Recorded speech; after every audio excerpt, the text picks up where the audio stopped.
join with our other colleagues from the City of Placerville as well as our county supervisors. I would also like to point out that we have our city clerk here with us today, Sue Blankenship, our city attorney, Heather Stroud, our city manager, Frank Rush, and hiding in the back corner is Lieutenant Stevenson from the City of South Lake Tahoe Police Department. And we also have 3 residents, Bonnie Driscoll, Dave Carnegie, who are volunteers for the Tahoe Homeless Coalition.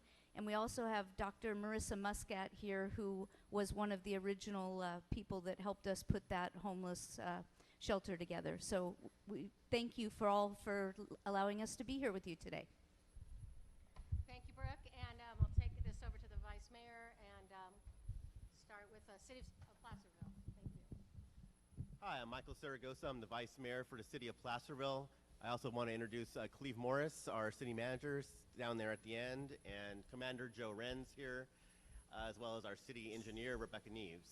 So thank you, and I'll hand this off to my colleagues. Hello, Dennis Thomas, Placerville City Council. Good afternoon, Patty Barilli, Placerville City Council. And Kara Taylor, Placerville City Council. Great, and thank you all again for coming in, and especially to our public today. Thank you so very, very much for being here. We're going to start by calling this meeting to order officially, so I now call this meeting to order. And of course, we wouldn't have a meeting without a Pledge of Allegiance. Mr. Veerkamp, would you like to get this going? Please stand. Salute for military personnel, or hand over your heart. I pledge Allegiance to the flag of the United States of America and to the republic for which it stands, one nation, under God, indivisible, with liberty and justice for all. Thank you very much. All right, thank you again. Please be seated. Okay, in order to allow those who wish to speak an opportunity, public comment will be limited to 1 minute today per person. If you are representing a group, if you could get one person to do that, that'd be great. We have a huge amount of people here, and I would love to hear everything everyone has to say, but we are limited in our time, so we'd really appreciate that. The meeting today is a collaboration with El Dorado County Board of Supervisors, Placerville City Council, and the South Lake Tahoe City Council. It's to allow your elected representatives the opportunity to receive a presentation from subject matter experts on homelessness as it affects all of us today. Today's meeting is for information only, and no formal action will be taken. Each governing body will have additional meetings to continue the discussion of this most important topic of homelessness. So with that, we're going to go ahead and turn this over to our HHSA for a little discussion. And Don Simone is here. And Don, you want to, do you have a microphone? Okay. We need to adopt the agenda. Okay, I'm sorry. We're going to have to first adopt the agenda. I went right over that. I am so sorry. All right, do I have a motion to adopt? Okay, had a motion from Supervisor Veerkamp, second from Supervisor Heidel. All those in favor say aye. Aye. Any discussion? Okay, all right, that passes. So now, Patty, were you good? I'm sorry? Were you good? Oh, no, I'm Okay, okay. I saw a wave, okay. All right, thank you. It's Italian in all of us. Okay, with that, we are going to go ahead and Kim, would you like to please repeat that? Item number 1 comes from Health and Human Services Agency, recommending the board, in collaboration with the City of Placerville and South Lake Tahoe, receive and file presentation regarding an overview and update on El Dorado County Operating Knox Continuum of Care and introduction to the upcoming development of countywide strategic plan on homelessness. Thank you. And with that, we will be handing this off to HHSA member Don Simone. Thank you. Director. Since starting in my position as the Health and Human Services Agency Director, the topic of homelessness has virtually crossed into every area of work our agency does, including social services, community services, public health, and behavioral health. In my time here, what I've learned through our local continuum of care, El Dorado Opportunity Knox, is that across federal, state, and local levels of government, there is there is significant funding coming to county regions, funding that pays for programs that are proven to help reduce homelessness based on over 3 decades of proven research. Federal and state funding streams are only available through our county having a local COC program, and this community is lucky to have built up a functional, compliant program that has evolved so quickly during the last 2 years. Today, we're lucky as well to have county staff, consultants, state leaders, and regional partners presenting to you and the community, showing a level of expertise on the issue of homelessness that cannot be overstated. I hope that we will leave this meeting today acknowledging this group for their support and hard work that has positioned this region to take advantage of many opportunities now and even more to come in the future. In 2018, due to the successful operation and implementation of El Dorado Opportunity Knox, our COC was able to pursue several grants, one of which was the California Emergency Solutions to Housing. As a requirement of the state COCs, we are to utilize this funding to develop a multi-year strategic plan. The main goal of today's joint Board of Supervisor and City Council's meeting is to kick off the first conversation we will have about the development of this countywide strategic plan. Shortly, our presenters will dive deeper into the greater agenda for the day, explain in more detail all of the information that will be shared before introducing the strategic planning process to this group. Special guest presenters include Carolyn Wiley and Taylor Kiley with Homebase, a nationally recognized consultant on COCs and HUD programs.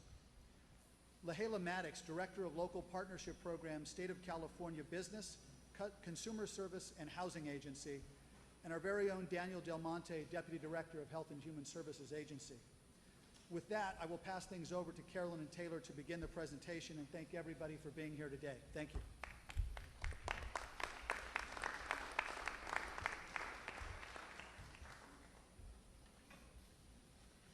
All right. Hi, everybody. Thank you for having us. My name is Carolyn Wiley. I'm the Deputy Director for Homebase. Let me forward this for everybody.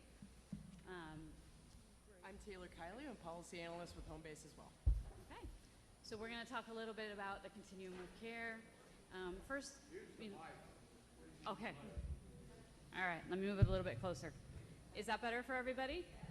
Okay, great. Feel free to shout out if we get too far from it or it's not working. So let's talk a little bit about what's Homebase, because you might hear that term, that we're here with Homebase, we're helping Homebase. We're technical assistance providers. Our firm is a nonprofit. We're also a law firm. But really what we are is we're here to partner with you. So we're here to collaborate. We work with communities all over California and all over the United States. We do some direct technical assistance funded by HUD and by SAMHSA, but we also work directly with agencies who are trying to build capacity and with counties, cities. We try to build capacity within the community so that you're able to then move forward with solutions to help prevent and end homelessness, to help reduce poverty, to help leverage funding streams. We've been working directly here for a couple of years now, working with the continuum of care. And we'll talk more specifically about what some of that work looks like. But really what we try to do is tailor the work we do to the local community to fit what you need. So what we do in each community varies significantly, but ultimately we try to be a collaborative partner so that you build the capacity so that moving forward, you really need us less and less so that we can then be on call to provide any assistance you need, but so you have that capacity here locally.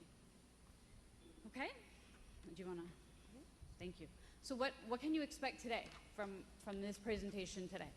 We wanna do an overview of the continuum of care, because we're really here presenting on behalf of the continuum of care, and we want to make sure that everyone who leaves today knows when they hear COC or continuum of care that you have a grasp kind of on what that means. We want to do overview of milestones of your continuum of care, which is called El Dorado Opportunity Knox, or EDOK.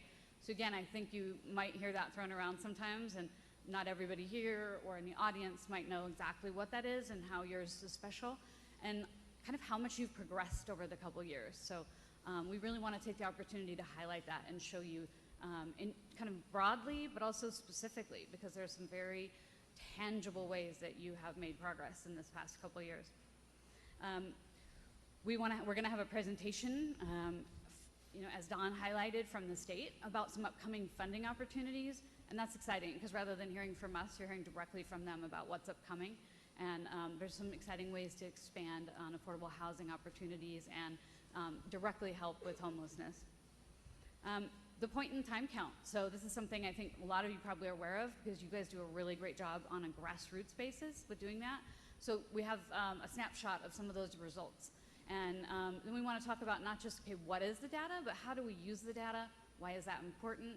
And how does that tie into working on homelessness? Because it has a very important impact.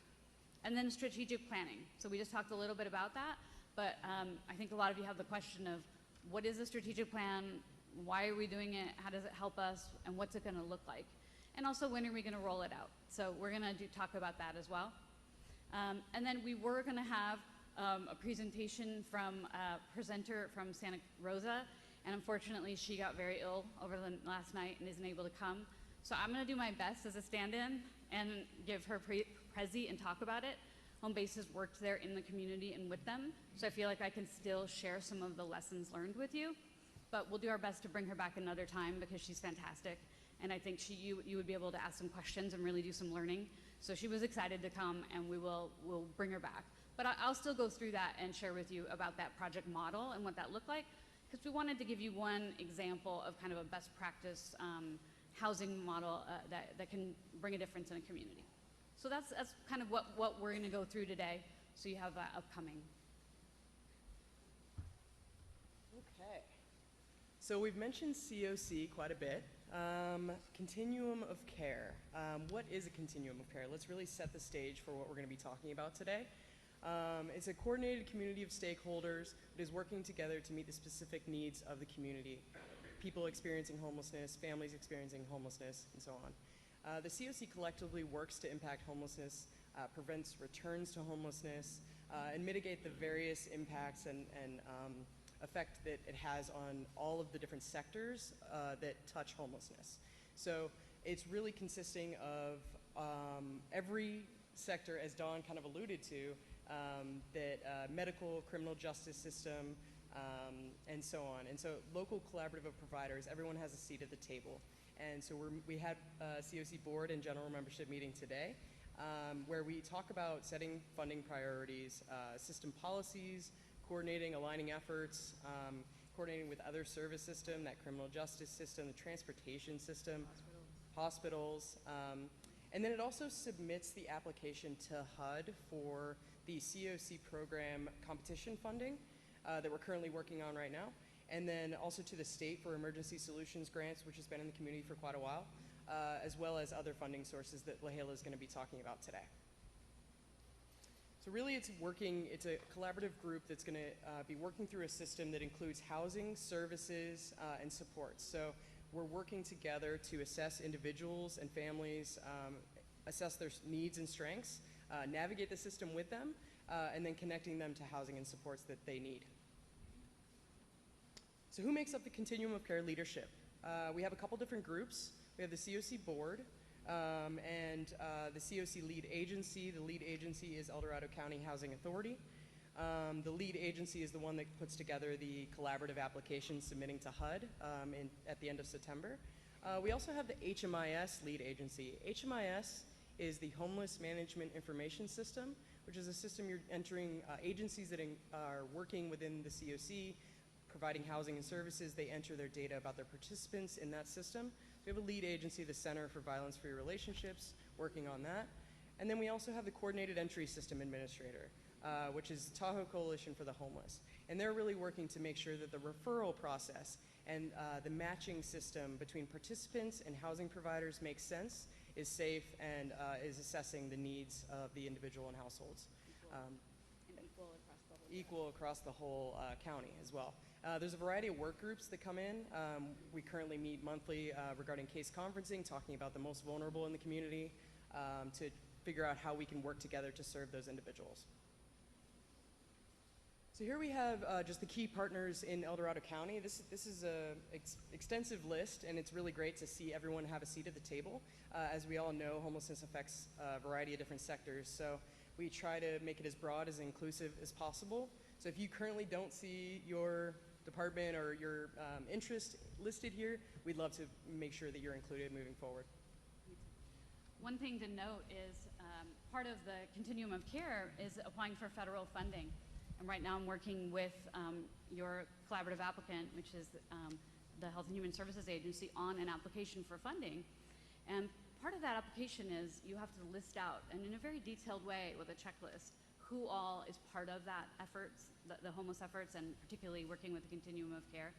And I work on these in multiple counties. And doing the checklist here in El Dorado County was really impressive in how many people are a part of that continuum. I mean, you had one that wasn't a yes, and that's because it was a not applicable, meaning you didn't have that type of agency here. So it was just, it was remarkable to see the change over the last couple of years and how many people are participating in this effort. So just wanted to kind of highlight that for you to sort of feel good about the progress and know that everyone's working on that. And these are the kinds of partners that, again, will be important in the strategic planning process as we go along. So we have a few just more formal guides that guide us as a COC and grounds us in the work that we do. We have a governance charter for the board. We have written standards for how agencies within the COC are providing assistance, whether it's housing services, the homeless management information system, and the COC itself has policies and procedures, who's doing what, who's in charge of what. We have the coordinated entry policies and procedures as well. A strategic plan would also guide us in this way. And then also system performance measures, which are pulled from homeless management information system, just really looking at the outcomes that agencies are providing and throughout the county. So we've talked a little bit about just an overview of the COC. I think we would obviously how we got to where we are right now. Carolyn's going to talk about the milestones and the history of El Dorado Opportunity Knox.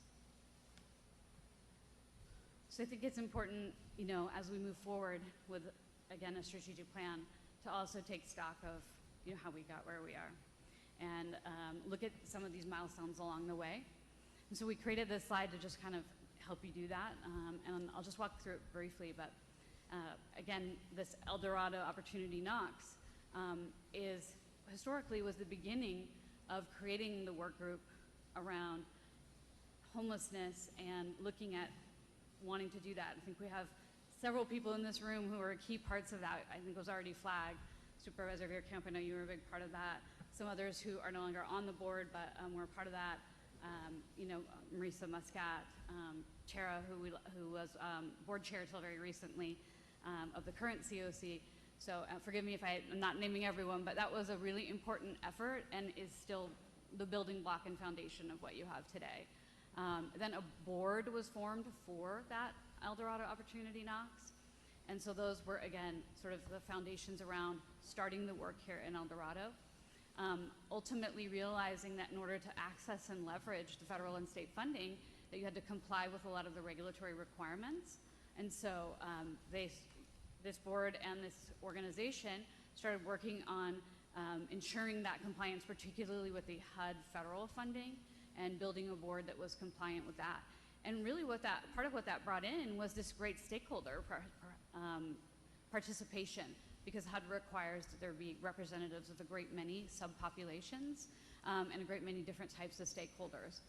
So Home-Based consulted on part of that. Your own Daniel Del Monte was a big part of that. Tara and a lot of these folks worked on building this compliant COC board. You have your HMIS, Homeless Management Information System grant from HUD. You had your ESG funding. And then the next steps came, which is that HUD required coordinated entry, which Taylor's talked a little bit about, but it's having this across your geography, one way for anyone who wants to enter or needs to enter the homeless system of care to access your system in a sort of fair and equitable way and be assessed, and then find housing when possible, and in the meantime have some kind of case management, get document ready. And so building a system that would look like that and starting on that effort and ensuring that you had some policies and procedures and setting the ground for that is what then brought you into compliance to access additional federal and state funding. And so all that kind of groundwork in those 4 first bullets is what made you eligible to then receive the state funding that we're going to hear more about in detail, and on the next chart I'll show you kind of the amounts. And then now there's some then you have programs that came out of that, because when you got that funding, then we had to design programs. So part of what we did is work home base and your staff and your COC board to look at what priorities and gaps did you have, but also we want to make sure that's renewable, because some of those state funds were one-time funds. So designing some programs that would be have a model that could later apply for other forms of renewable funding. So you've got some great programs coming online that we'll hear about later. And then now, this year, in your COC competition, a few of you probably are aware of this, who are on the board or who've been attending the meetings, for the first time ever, you applied for some housing programs. So you've had an HMIS program for the last few years, but this year you applied for 2 housing programs, one of them a permanent supportive housing program. So, I mean, across that line is some very significant and exciting progress. So ultimately, we showed you kind of all the individual contributing members, and it's really all that work together that brings you towards doing the regional planning, prioritization, working together, helping you to be eligible for more funding. And then we'll do that in a more formal way together over the next year and really leverage additional things. One of the things that I'm highlighting, I mentioned this continuum of care, like COC-wide application, and that's something that, again, talks about your community. It brags on your community. It gives you the opportunity to say, here's what we're doing for veterans. Here's our great programs for survivors of domestic violence. Here's what we're doing around, this city is working in this way, and we're all working together in that way. As a board of El Dorado Opportunity Knox, this is the progress we've made. So I just wanted to highlight to you the tangible, again, some tangible things, which is that, in 2017, the summary of all of that, the score that HUD did on their application, that kind of came out to about a 96. An average for all COCs is 160, countrywide. And understand, they have housing grants. And so there are some points in there based on your housing applications, like, that you can't access if you don't have housing. So it's not possible for you to get a 200. I mean, there are some points that you just can't access. But look at that 146. In the years I've been doing this, and anyone else at my firm who have been doing this, and we help, about 30 communities on these applications, I've never seen a score jump like that, ever. So I just, again, I'm pat on the back, because a 146 is a score that is going to help you get those additional, programs. And each year, if you are awarded a housing program, then it's renewable the next year, and then you can move towards adding another one. So it's just some significant, tangible progress to understand that, you're really moving forward in positive ways, so that we can just keep that ball rolling forward. So I just wanted to highlight that for you. In terms of the funding that we were just talking about, I think it helps to be able to actually, see what it is. There's other things that are not on here, so don't feel like this is all the money being spent on homelessness, or this is all you have. I mean, there's, CalWorks HSP. Each city and each community is putting some of their own funding towards it through Public Works and other things that they're spending and doing. The hospitals have money. So, but this is the grants that we're kind of talking about that are working on. So you can see the difference as we move through the years, as you become, build that capacity not only of the continuum of care, but of the providers. So as you see the ESG line, it builds some capacity and ability. In 2018 on ESG, I want to point out, and there's a footnote there, some of the funding was moved into the California Emergency Solutions and Housing Grant. The availability of that funding was moved, so that's part of why that reduced. That's not necessarily the providers. And if you look at the continuum of care there, in 2017, where you see from 9,000 basically to 19, that's because your continuum of care had the ability to apply for a planning grant that year. And that's just money to help you put back into all the efforts and work you're doing. And so that's exciting there. Again, you see the one-time grants in 2018, the 1.4 million, and the nearly 500,000, those new programs there.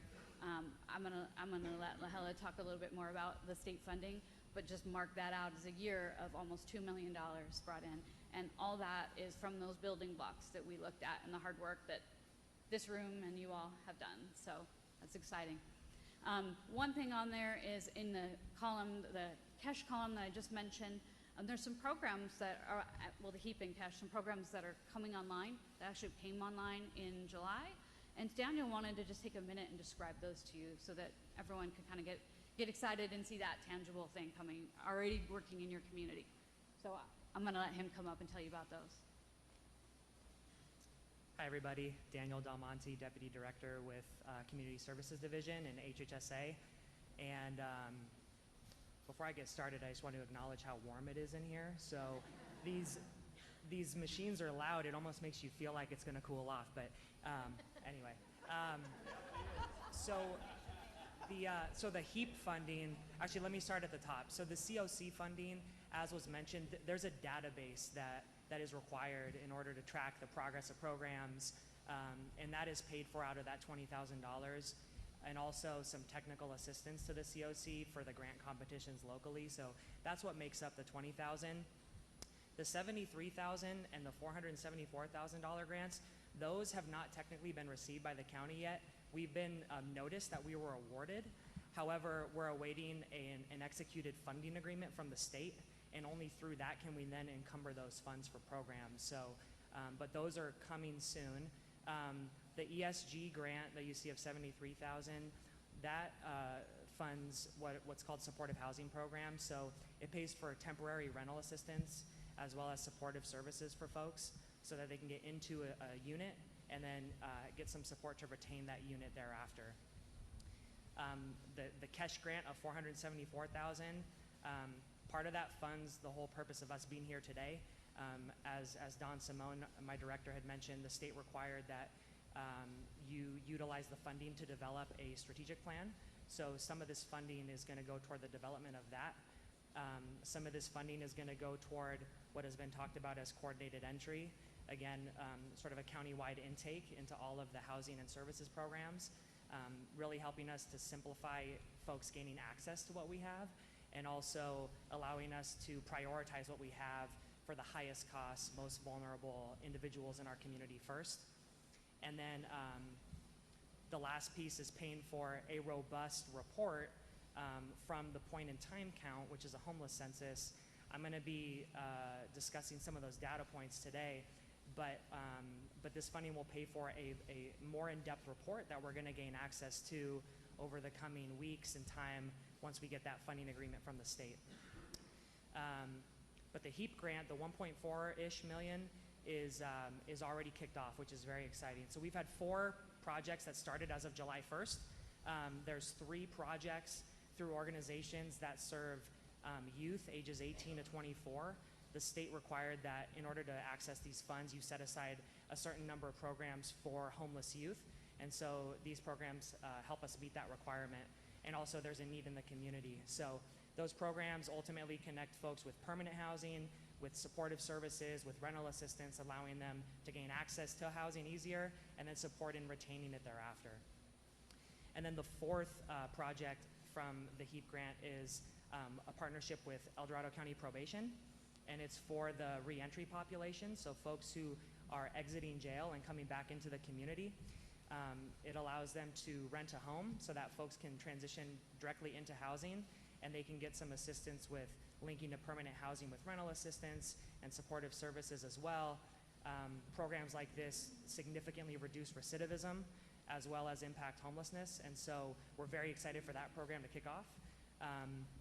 And there was some strategy in those 4 programs because this funding is one-time funding. So when that happens, it's hard to figure out what's the best investment if the funding isn't renewable.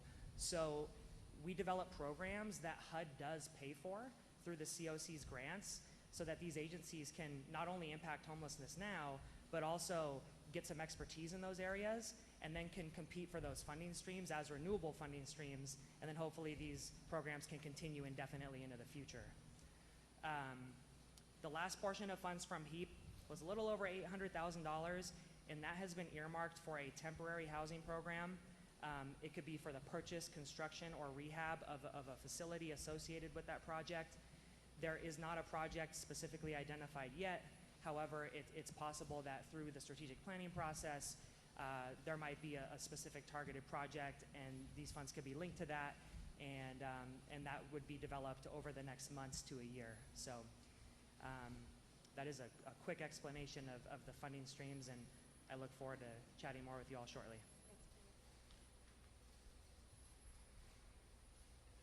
All right, thank you very much, Daniel. So then we have our anticipated column in 2019. So it's exciting that we, again, see some funding from the state of California. And also, I just want to highlight there, again, in the continuum of care column, where you see the $153, almost $156,000, $54,000. Again, it's hot in here. What that is that we got 2 applications this year for housing. So one focusing on survivors of domestic violence and one permanent supportive housing project. So we're encouraged and hopeful about that. They do have to compete nationally, but Home Base is working with the projects who applied and with the COC leadership to get that as strong as possible and put that together, and we'll submit that at the end of September. We'll know around the end of the year or the beginning of the year. So that's really exciting, and those are renewable. So again, that's a renewable funding stream. We're waiting to hear on both the 2018 and 2019 Emergency Solutions Grant. But again, those are some exciting funding streams to bring into the community, and those would provide support on both slopes. But when it comes to the state funding, I'm excited and want to introduce to you, want to have my title correct here for you, Lahela Maddox, who is the Director of Local Partnership Programs with the State of California's Business, Consumer Services, and Housing Agency, who's going to share with you some of these great upcoming anticipated funding for the next couple of years. Thank you. Can I? Okay. Hi, good afternoon, everyone. So as she mentioned, I'm a pacer, sorry, so I'm going to just put this in my hand. So my name is Lahela Maddox, and I'm with the state of California. You don't need to remember any of the other things that I'm from. Basically, I administer the HEAP program, which was $500 million to the state of California cities and continuums of care that was dispersed. And then I also now administer the new funding, which is the HHAP, which stands for housing, what does it even stand for? Housing, homeless, and let me get over here. So I just want to give you a little bit of background about who we are and why we exist and how we can support your community. Many of you don't know, but California has a coordinating and financing council, and we were established back in 2016 to basically ensure that the Housing First policy is being implemented in the state departments, and to also assist the communities and the departments in aligning their funds. So there are a lot of funds that the state oversees by various departments, and typically people have a hard time maneuvering that. So one of our goals is to make that a better process for communities. And we have additional mandates. I'm not going to read through all the slides because you have them, and we have just a short amount of time, and I want to make sure that we get to the most important things. This kind of just tells you again how the council was established. The $500 million that came out last year was from SB 815 with Governor Brown, and there was a whole housing package that went through. There were about 15 bills that were signed in June of 2018, and those funds went between the Housing and Community Development and our agency. And so then we also have SB 918, and that's a Homeless Youth Act of 2018. So our council is also responsible for mandates around homeless youth or youth who are at risk of homelessness to reduce those numbers and provide data and best practices for addressing our youth. These are additional priorities for our council. So obviously I've already mentioned the HEAP, implementing Housing First, and that's a whole nother topic that we can provide resources on, and your COC can if you need additional information on what that is. But basically Housing First is, is low barrier. We provide housing and it's not conditional. They don't have to complete a program or graduate from a program to get housing because best practices show that when we house folks and then offer services, they have a much more success rate. We also are developing a statewide, or researching into a statewide homeless data integration system.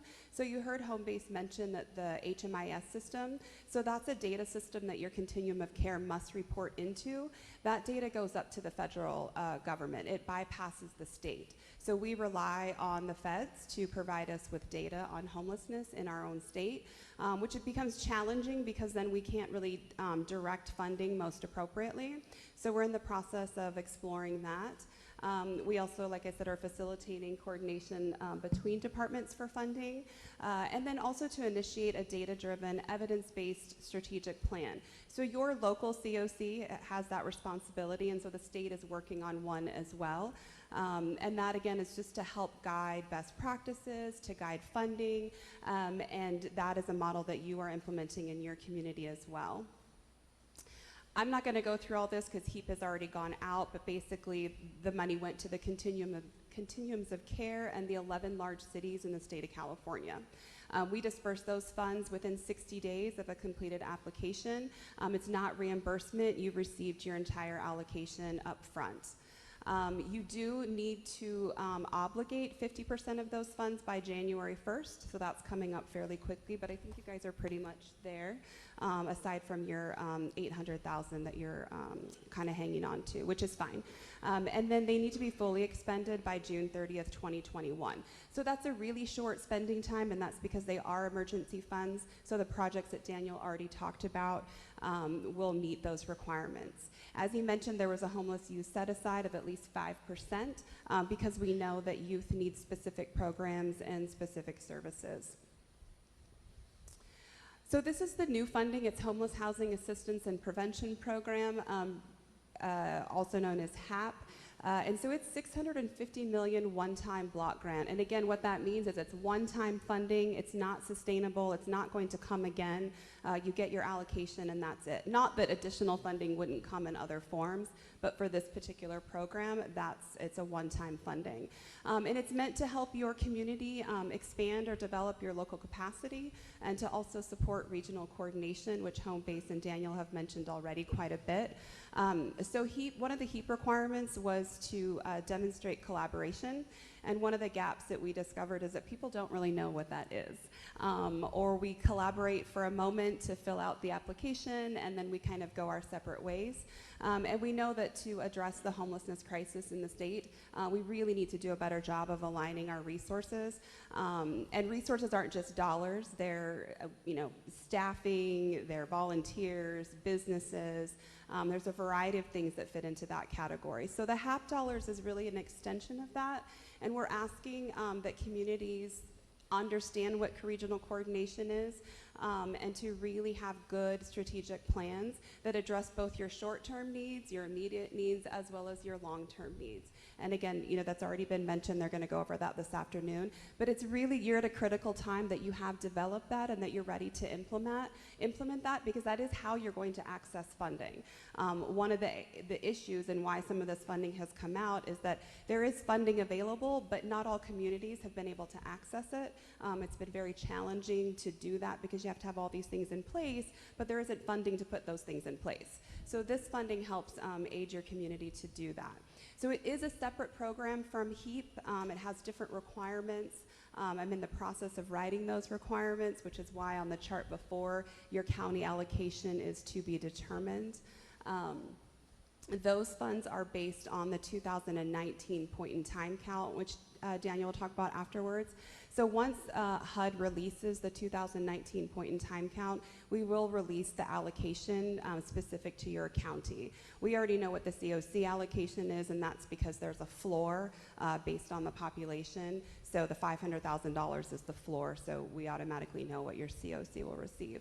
These funds will go between there's now 44 continuums of care. Nevada and Placer recently split, so they now are each their own. And there's 13 large cities now in the state. It includes Riverside and Stockton. And this funding also added the 58 counties. So your county will receive an allocation and your COC will receive an allocation. But our goal is that you would still hopefully align those dollars to meet the needs of your community. This is just kind of a breakdown of how those allocations go. The continuums of care will share $190 million. The 13 large cities will share $275, and the counties will share $175 million. There are some caps and some floors in those areas, and again, it's based on the 2019 point-in-time count. We expect those numbers to be out in, I mean, you have your community's numbers, but they won't be validated by HUD until probably November or December. This is kind of a brief timeline for the HAP dollars. You can see that the applications are due February 15th, 2020. That's not very far away. And because we won't release the application until the PIT count is released, you could potentially only have 45 days to submit your application. So we're really asking you to take this time in the coming months to really coordinate and plan and to reach out to us for assistance to do that. I think Daniel's on our call. We have a weekly call, and so he calls in to get whatever the latest information is or to ask questions. So this is a longer spending period. You'll have 5 years to spend this funding, but again, it is one-time funding, and so you need to use it for this, and then hopefully additional funding will come out. These are just some highlights. This funding, I'm not going to read all of that, but this funding includes an 8% set aside for homeless youth. HEAP had 5%, so this will require at least 8%. We've increased the admin costs from 5 to 7. And we will develop the program guidelines that kind of identify what you can and can't spend the funds on. But I think overall, that's kind of the end of my portion of the slides. But I really just want to, we're just here to support your community, and as you roll out your strategic plan, how we best can support you in doing that. HCD, Housing and Community Development, they have technical assistance that is free to the counties right now. I think they have about 4,500 hours left, and they can help you with building capacity. Home Base is doing a lot of things for you already. They can help with Housing First policy and a few other areas. So if you're interested in that, the county can do that. But really, we just want to make sure, like they've already said, that aligning your resources and having your plan is critical, because it's the only way you're going to access some of this funding. This $650 million requires that you have regional coordination and that you've demonstrated that you have a plan and that you have some resources available to put together and who that's going to include. We will outline what coordination means and who should be at your table. So you have a really great partnership list that Home Base has already shown you. And so again, we're just here to reiterate that message and really give you the message that that is the expectation of the state going forward. And we are here to try to be your partners, hence why I am here. And so you can reach out to us for resources. We do workshops, we do networking, we do best practices. I do meetings with city managers and county, just to help them explain. It's a lot of information. There's a lot of funding sources, so we're not asking you to be the experts on everything. Just make sure that you're accessing the resources that you have available to you so that you can be the most successful. So I think that's it. Am I out of time?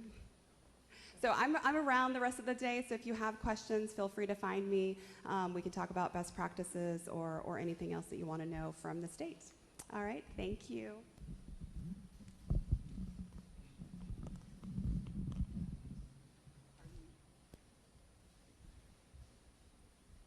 All right, thanks, Lahela. So we've heard kind of throughout just talks about the point-in-time count. Funding streams are dependent upon the point-in-time count. So I'm going to give the first sort of public release of data points from the 2019 point-in-time count in El Dorado County. And so just to kind of explain what it is, and as folks have talked about today, because the COC is a federal program, there are a lot of different requirements that the COC has to uphold, one of which is to conduct what's called a point-in-time count. So the easiest way to understand it is it's sort of like a homeless census that's conducted every 2 years.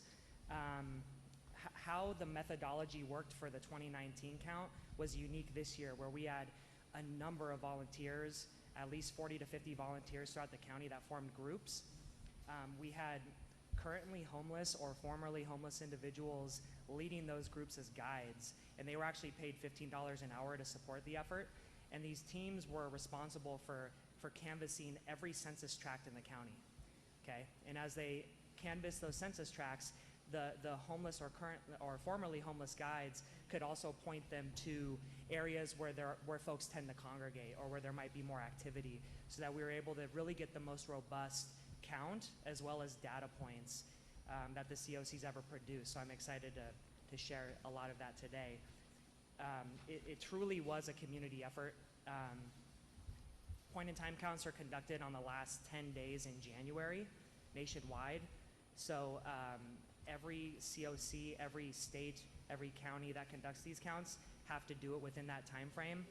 And some of the reasons why that is, it allows so that regions don't double count across from county to county, so that if we're all conducting it around the same time, we can truly get kind of the best benchmark data across regions.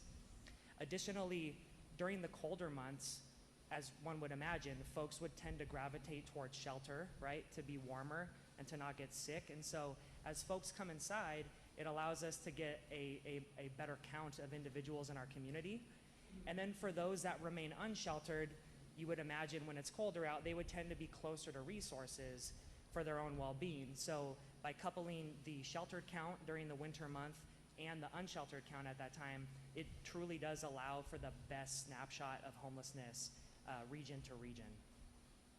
The other thing too is that because it is a data a collection that's done nationwide, it allows us as a county to look at our information and really compare apples to apples, right? You can look at other county regions and say, hey, you know, we have comparable numbers in these areas. You know, I wonder how they're improving these other areas versus ours that look a little different. So it allows you to engage and discuss best practices and see what's working in different communities. The point-in-time count really helps validate the why of what we're doing, because we know that we have homeless students, families, veterans, chronically homeless, domestic violence victims, human trafficking victims. With limited resources, what should we pursue first and why? The data points really help validate the why. And as you've heard today from Lahela with the state, from Home Base about federal funding, all of the funding is driven by trying to understand homelessness through the point in time and through that as a benchmark. And so I just want to take the moment before I jump into the data points to thank the community for their support. Today, the data points I'm going to share are by far the most robust data that the COC's ever produced, which will be tied to enhanced opportunities for funding, and we could not have done it without countless volunteers, many of whom are in the room today, and then these 4 sites who acted as deployment sites where the homeless and formerly homeless guides and groups met and got their census tract maps and discussed the survey plans for the day, et cetera. So a big, big thank you. So just quickly, again, the point in time is the only national benchmark data that's captured on homelessness consistently, where you can compare region to region how they're doing it, because it's all based on the same formulas, the same funding streams, et cetera. But it's really important to acknowledge that the PIT count, it shouldn't be looked at as an encyclopedia of homelessness, or, you know, if we have X number of homeless in our county, because as you would imagine, and as many service providers who are in the room know, people come in and out of homelessness every day, every week, and so the number fluctuates, right? So truly it's just a benchmark. It's at a point in time in January of this year, this is what the data shows. And it allows policymakers and decision makers to look at that data every 2 years as a trend and see, hey, you know, are the strategies we're implementing effective? Are there things that we can do to adjust to the trends that we're seeing in the data points? So it truly is just a benchmark. It shouldn't be considered as a fixed thing that doesn't fluctuate, if that makes sense. So yeah, I won't get into this. We've discussed at length. It truly impacts funding. All the funding streams are dependent upon the PIT data. Without it, it impacts our ability to leverage money to the community. So this year's count, we had 613 individuals that were counted in the point in time count. There were 6 sort of primary components. One was a general street count that was conducted in the morning on January 29th. A youth count that was conducted in the afternoon, a sheltered count that was conducted on the night before the count, and then a survey that was conducted in person, and support from the County Office of Education in counting families formerly identified as unsheltered, and a big support from the Sheriff's Office and their homeless outreach team in counting individuals in encampments or in areas that were inaccessible or considered unsafe for the volunteers to access. So let's jump into some of the data points that were captured.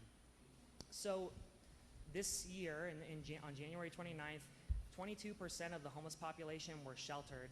And so what that means when it's reported to HUD is that they were in an emergency shelter that night or a transitional housing program versus 78% who were unsheltered that night. And this is as counted by those groups that were canvassing. When they would see people, that's how they accounted for these folks. We used an app this year for the first time, so it allowed us to have tabulation through an application on the phone that didn't require linkage to internet access or anything. It could work on its own, and as it was connected to the internet, it would upload the information. So this slide shows, what was the place of residency on the night of the count. And worth noting that this question was asked to homeless individuals. So, where did you sleep last night, essentially?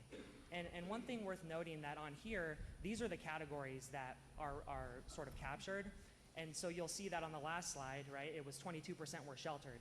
When folks were asked, where did you sleep last night? 37% of them said in a shelter.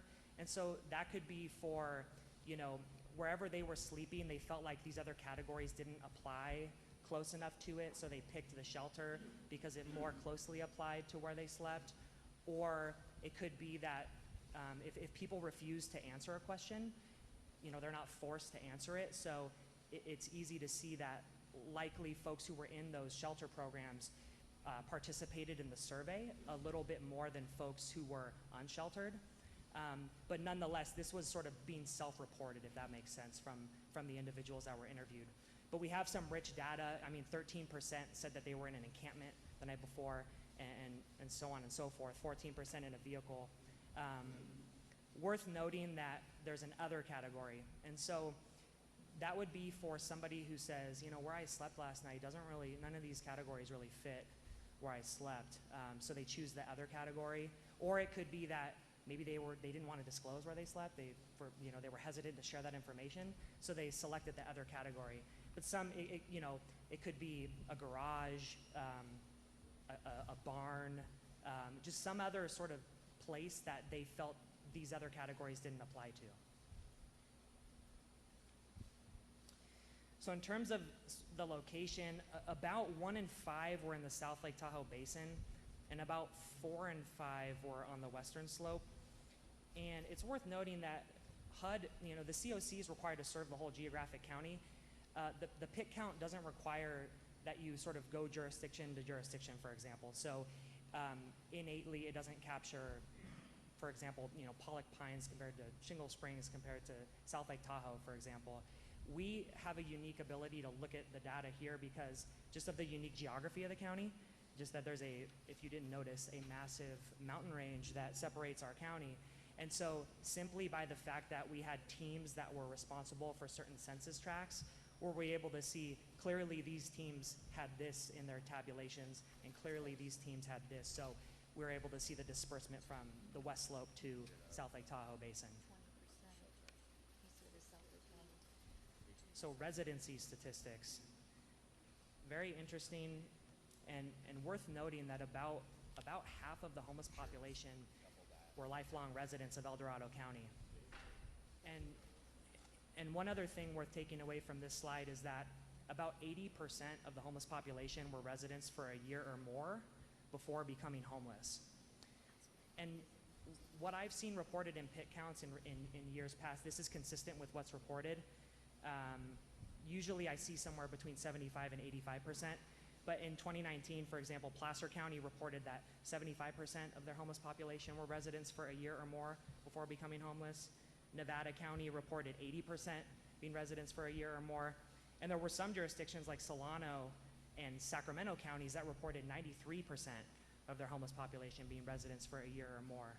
So those are some of the higher ones that I've seen, but ultimately El Dorado statistics are consistent with what point-in-time counts tend to show when communities look at residency data.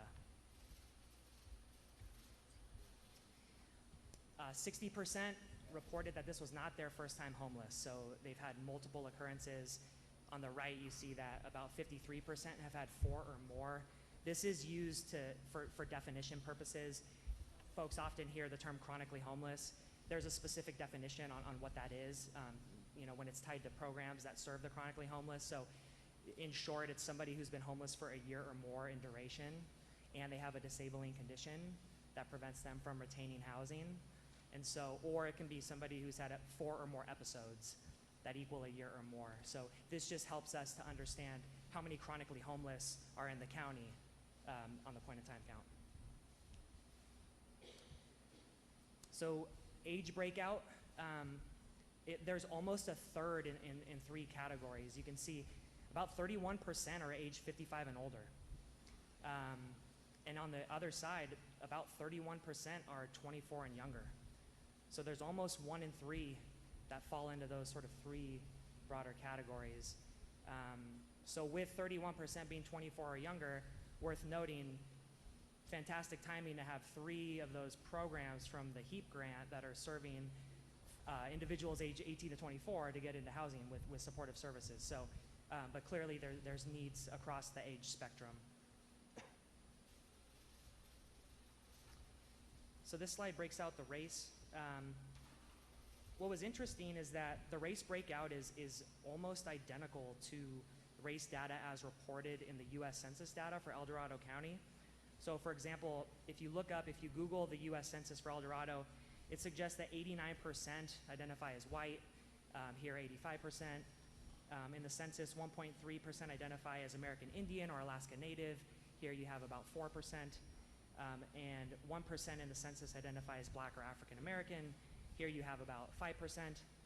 And so considering the point in time's residency statistics that were on the last slide, coupled with this race data, there is consistency between the census demographic for residents in the county and the point in time count residency and race statistics for the homeless population. So folks were asked if they are currently experiencing abuse or domestic violence from a partner, and about 1 in 4 said yes. 27% answered yes to that question. Luckily for us, as was discussed earlier, we have an agency that's going after housing programs for domestic violence victims, and we have 2 great providers in our county, Live Violence Free and the Center for Violence Free Relationships, so we do have some agencies that could open up doors to leveraging more opportunities.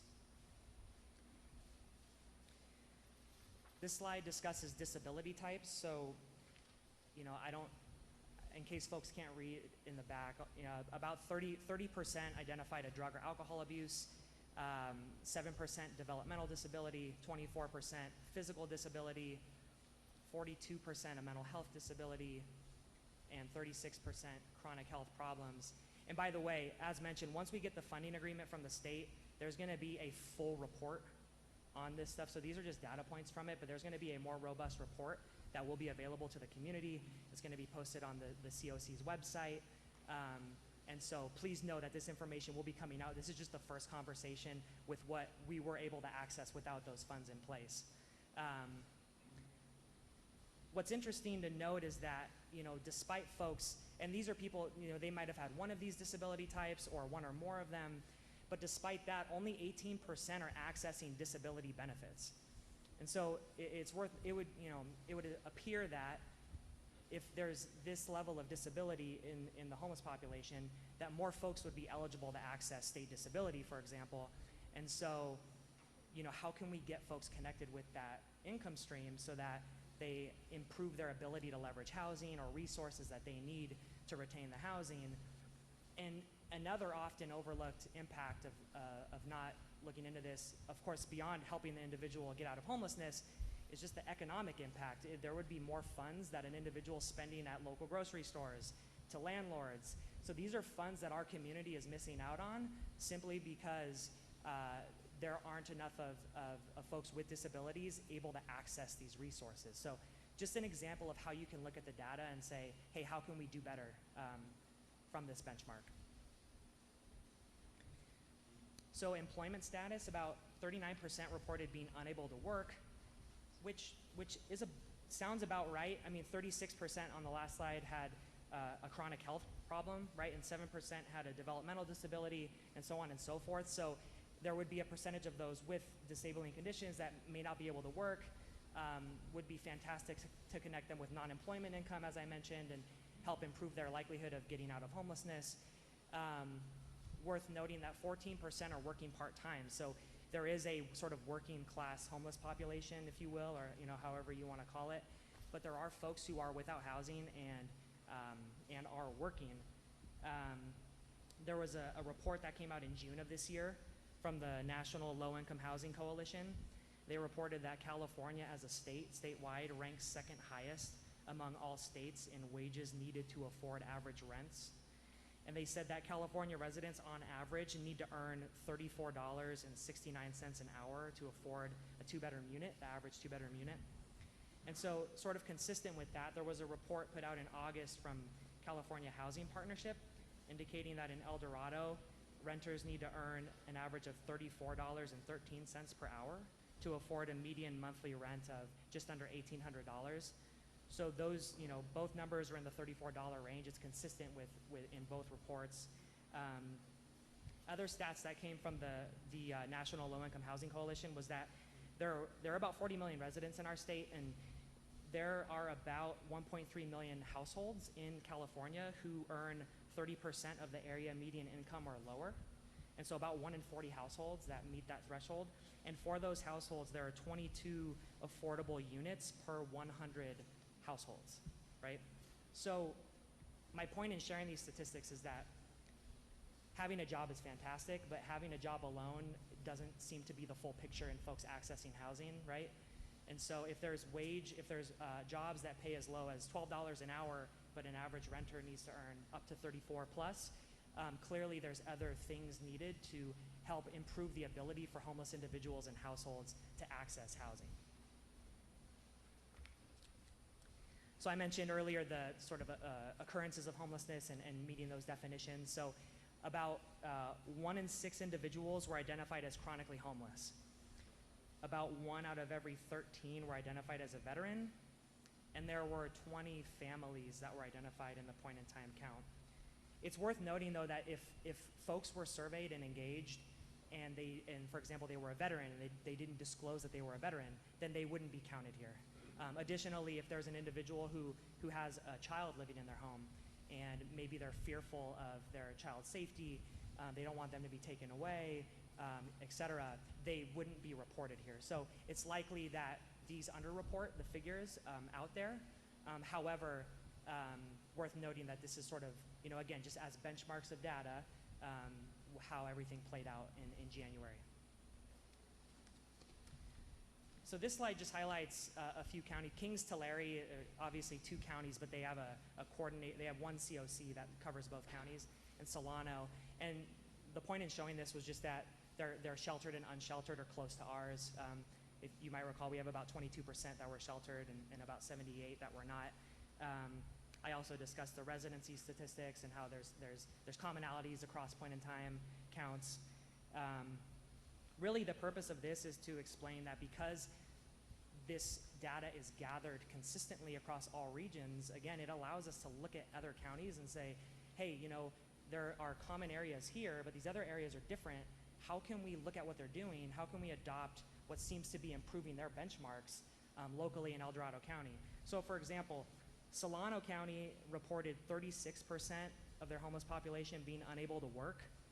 And you might recall that El Dorado reported 39%, so pretty close statistically. However, in Solano, 65% of their homeless population are accessing disability or other benefits, where in El Dorado, only 18% were accessing those same benefits. So, is Solano doing something different that we can look at? Are they not and getting very lucky? What more can we do to improve this benchmark? Because clearly, again, though non-employment and employment income alone won't resolve homelessness, it's a critical piece of the puzzle to sort of help us take steps forward in the right direction.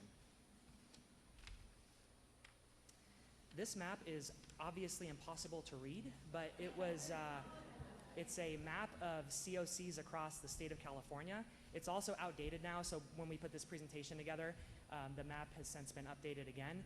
But The orange counties on there are counties that had not yet reported their point-in-time results, and now we all have. But the red counties are counties that saw an increase in homelessness in their point-in-time count, and the blue counties are counties that saw a decrease in homelessness on their point-in-time count. And so, worth noting, in 2017, again, the count's done every 2 years. In 2017, the point-in-time count showed that California has about 25% of the homeless population nationwide captured in all point-in-time counts. And so far, statewide, as reported, there's been a 13% increase statewide between 2017 and 2019. So, you know, the simplest way to put it is, you know, as I mentioned, there are 22 available housing units per 100 low-income families, and, you know, average rents needed, or I'm sorry, average a pay $34 plus an hour. If there's not enough housing for the number of people that live somewhere, and if there are jobs that pay less than what's needed on average to afford rent, then it's no wonder why we continue to see large increases in homelessness across the state. And the COC is a critical piece of helping to resolve that, but is not the only solution. There needs to be many, many more things. It's like a puzzle. But what we're discussing here today is a critical piece of what's needed to help us take steps the right direction. So with that, where do we go from here? It's a lot of information. I'm going to pass the microphone back to Carolyn Wiley with Homebase to discuss next steps. Unless anybody has any questions they want to ask me about any of the data points that they heard. Yeah. You indicate in this map that we haven't released. Hang on, Tim. Sorry. In the map, it says that we haven't released the numbers. You just released the numbers. Correct. However, it doesn't indicate whether they have increased or decreased. What is that?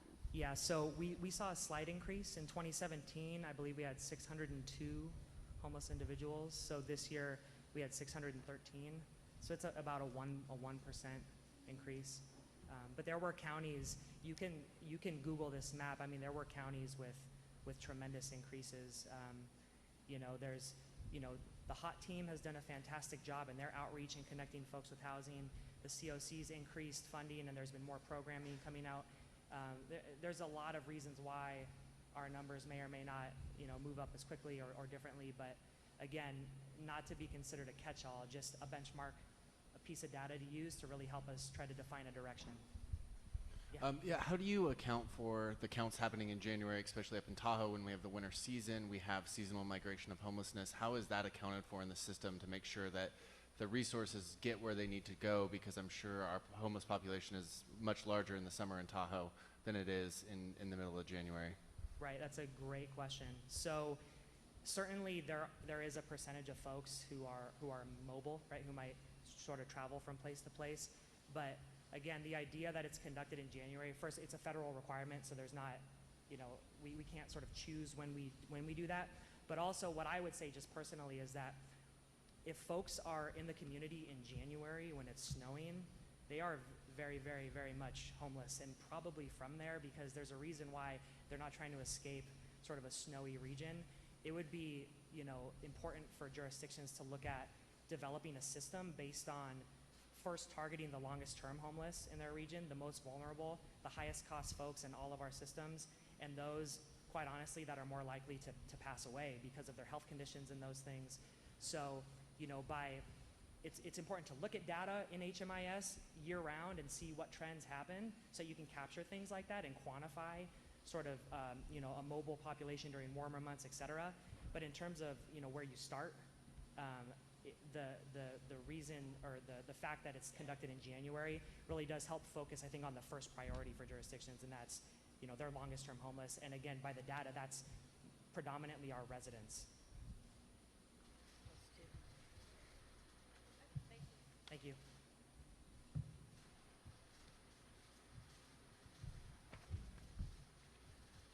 Okay, how's everyone doing? Hanging in there?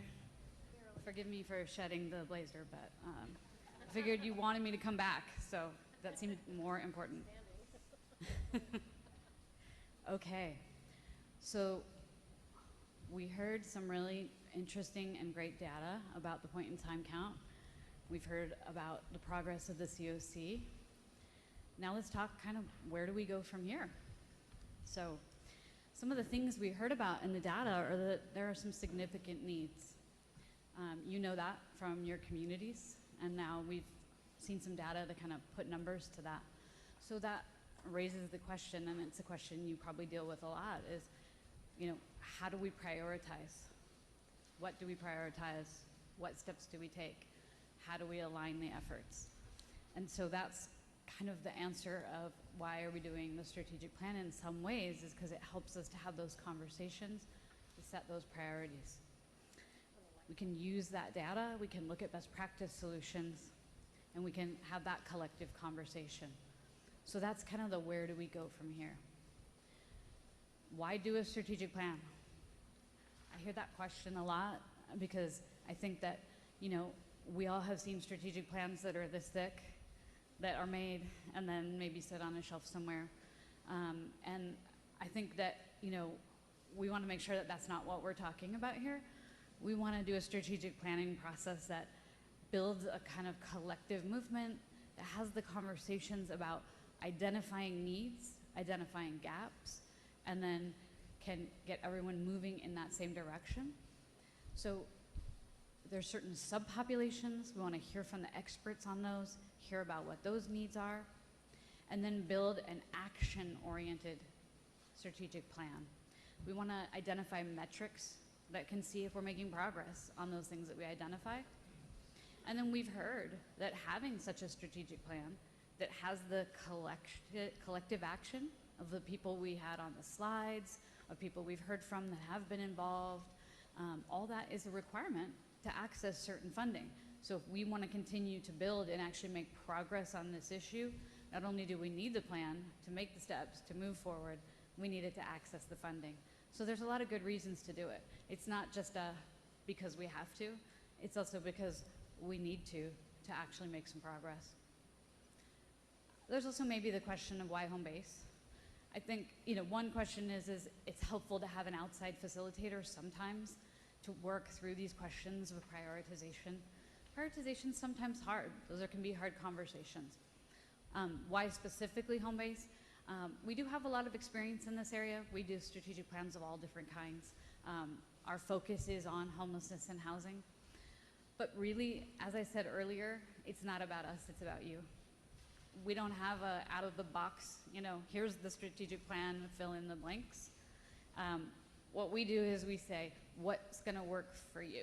So in terms of the community engagement part of it, in terms of what it's gonna look like, you know, in terms of how many years it's gonna apply to, what the action plan's gonna look like, all of that's based on you and your locality. So we have experience to bring to the table. We've been working in your community for a few years now, and you know, we're excited to help in this way. But you know, I want to turn that back around and say it's not about us, it's about you. So I want to be really clear about that. So plan. Let's just talk about, you know, what is it when we say the plan, the strategic plan. It will be a multi-year plan. It's a roadmap to kind of move you forward on preventing and ending homelessness, addressing homelessness. In terms of when we say multi-year, you know, we might get the question, well, are we talking a 3-year, 5-year, 10-year? Again, that's not for us to say, that's to work with you and the strategic planning work group on. We tend to shy away from the big 10-year because it's, you know, things change a lot over that year, but that's for, you know, local decision to make. It's a guide, it's a roadmap. So the idea is that it helps align collective action moving forward. So when you're making those tough calls, you have something to go to and say, we have all agreed to this, the COC has agreed to this, so let's look to that when we decide who's best placed to apply for a grant. Or, you know, this development that's come before us, does this fit with the goals of the strategic plan? So you have that to guide you moving forward. As providers, same. You have that to kind of guide you as moving forward because collectively you have agreed to it and developed it together. What are the really broad goals of the strategic planning process? Ultimately, it's to increase the capacity and effectiveness of your housing and service providers, addressing the root causes of homelessness through the system and policy change, and ultimately to improve the quality of life for homeless individuals and families and to create healthy neighborhoods for all. Community engagement. I can't highlight enough how important this is. This is a community process, so we need to identify gaps and needs. The way to do that is through working with you all. We want to identify the available resources because it takes resources to work towards solutions in this issue. We want to ensure that there's diverse feedback gathered. So we have a process that I'll review in a moment, but we want to ensure that there's an ability for all of the folks in this room to provide that feedback. And we want to align with existing efforts. This isn't a process to start over. We want to align with what's already going on. And through that process, we want to increase the investment in the plan. Because if we come out with a plan that people don't feel bought into, aren't invested in making happen, then we won't succeed. So what does that community engagement process look like? Home Base has already started on a homeless and housing scan. Because we've been working with the COC, we've been able to do that as we go along. But we'll continue to do that. We'll continue to gather demographic information and look at what the existing service providers and jurisdictions are doing. We'll form a strategic planning work group, which I referenced a moment ago, and that will be the guiding group on the plan. That will have diverse stakeholder representation, including all the local jurisdictions and the various subpopulation experts. We'll have surveys, and those will be different, targeted towards consumers, people who are currently or formerly experiencing homelessness, providers of services, and for community members. We will conduct consumer focus groups on both slopes, so people who are experiencing homelessness to hear their voice. And then that strategic planning work group will meet throughout the whole process to review that data that's gathered, to talk about best practices, and to help with the plan drafting and review iterations of that. We'll have topic-focused committee meetings on high-priority topics. Again, that will be set by the community. So I can't say what those will be at the moment. It seems like a temporary housing may be one of them, because that's something that through our work here we hear over and over is a real priority, and you have some funding set aside for that. So that may be what one of those are on, but that will be a community decision. And we'll have a forum to review the goals, strategies, and a draft of the plan. And that will be at a time kind of determined by the community when that's best. And a final public meeting to review the final draft. So that's kind of the, if anybody's kind of out there wondering, is this going to be transparent? Am I going to have a voice? Is there a way for me to be involved? What does this look like? That's the community engagement process. But what are we trying to do? Like, what are the real steps in strategic planning? Again, identify the needs so we know what we're trying to meet. Establish those strategies, and those strategies are to meet the goals and the needs. And enhance partnerships, because this planning process isn't just to come out with a final product, but it's through the process to accomplish something locally, to build this collective, to establish those partnerships, to get everyone moving in a common direction. We also want to, and think it's very important, to build metrics so you can measure, are we moving towards the goals and strategies that we set? So we want to have actionable steps that you're able to evaluate and measure.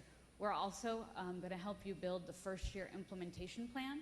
So you have a plan for whatever years you've decided, and then you have a first year action implementation plan that says, okay, here's the things we're going to start with, and that will have some of those metrics in it to help define that you're moving towards it. And then increase funding, because again, resources are required to meet some of those goals that you will set up. So that's kind of the steps in the plan, the planning process. So what comes next? The first step, again, will be forming that work group, putting that together, setting a schedule. And then based on the data gathered, the work group will identify goals and strategies. Home Base will facilitate through this planning process we just outlined and through the first year implementation plan.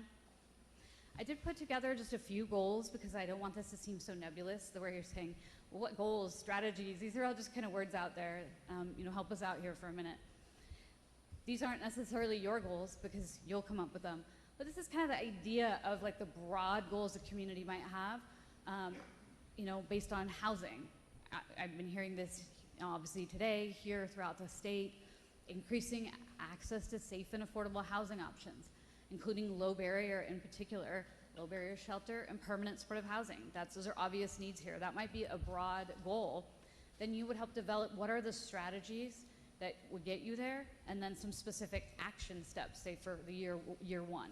So that's an example. Building that system capacity.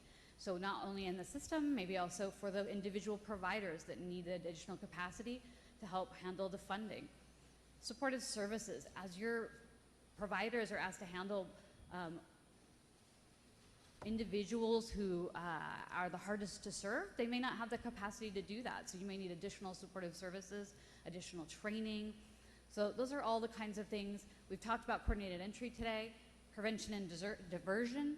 You saw in the point in time, I'm not sure we highlighted that, but you have an increase and pretty high first-time homeless.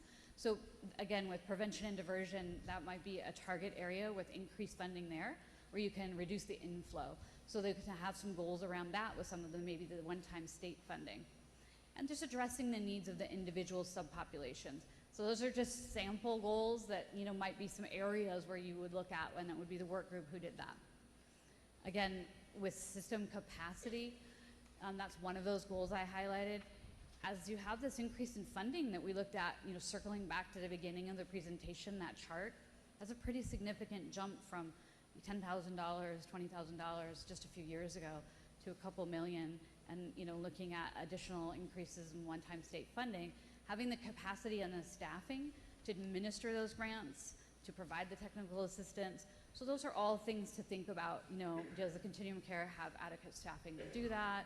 How are you sharing those responsibilities? Building the system to capacity to ensure to move plans like this forward. So those are all kind of the kinds of conversations, just kind of pulling out those goals. In terms of increasing access to housing through the plan, we'll have a lot of conversations around, what are some creative solutions around that? What are you currently doing? What are the shared goals? We asked a provider to come today and give you an example of what one successful project that they did. I would introduce her right now, except for I already flagged for you that she's not here today.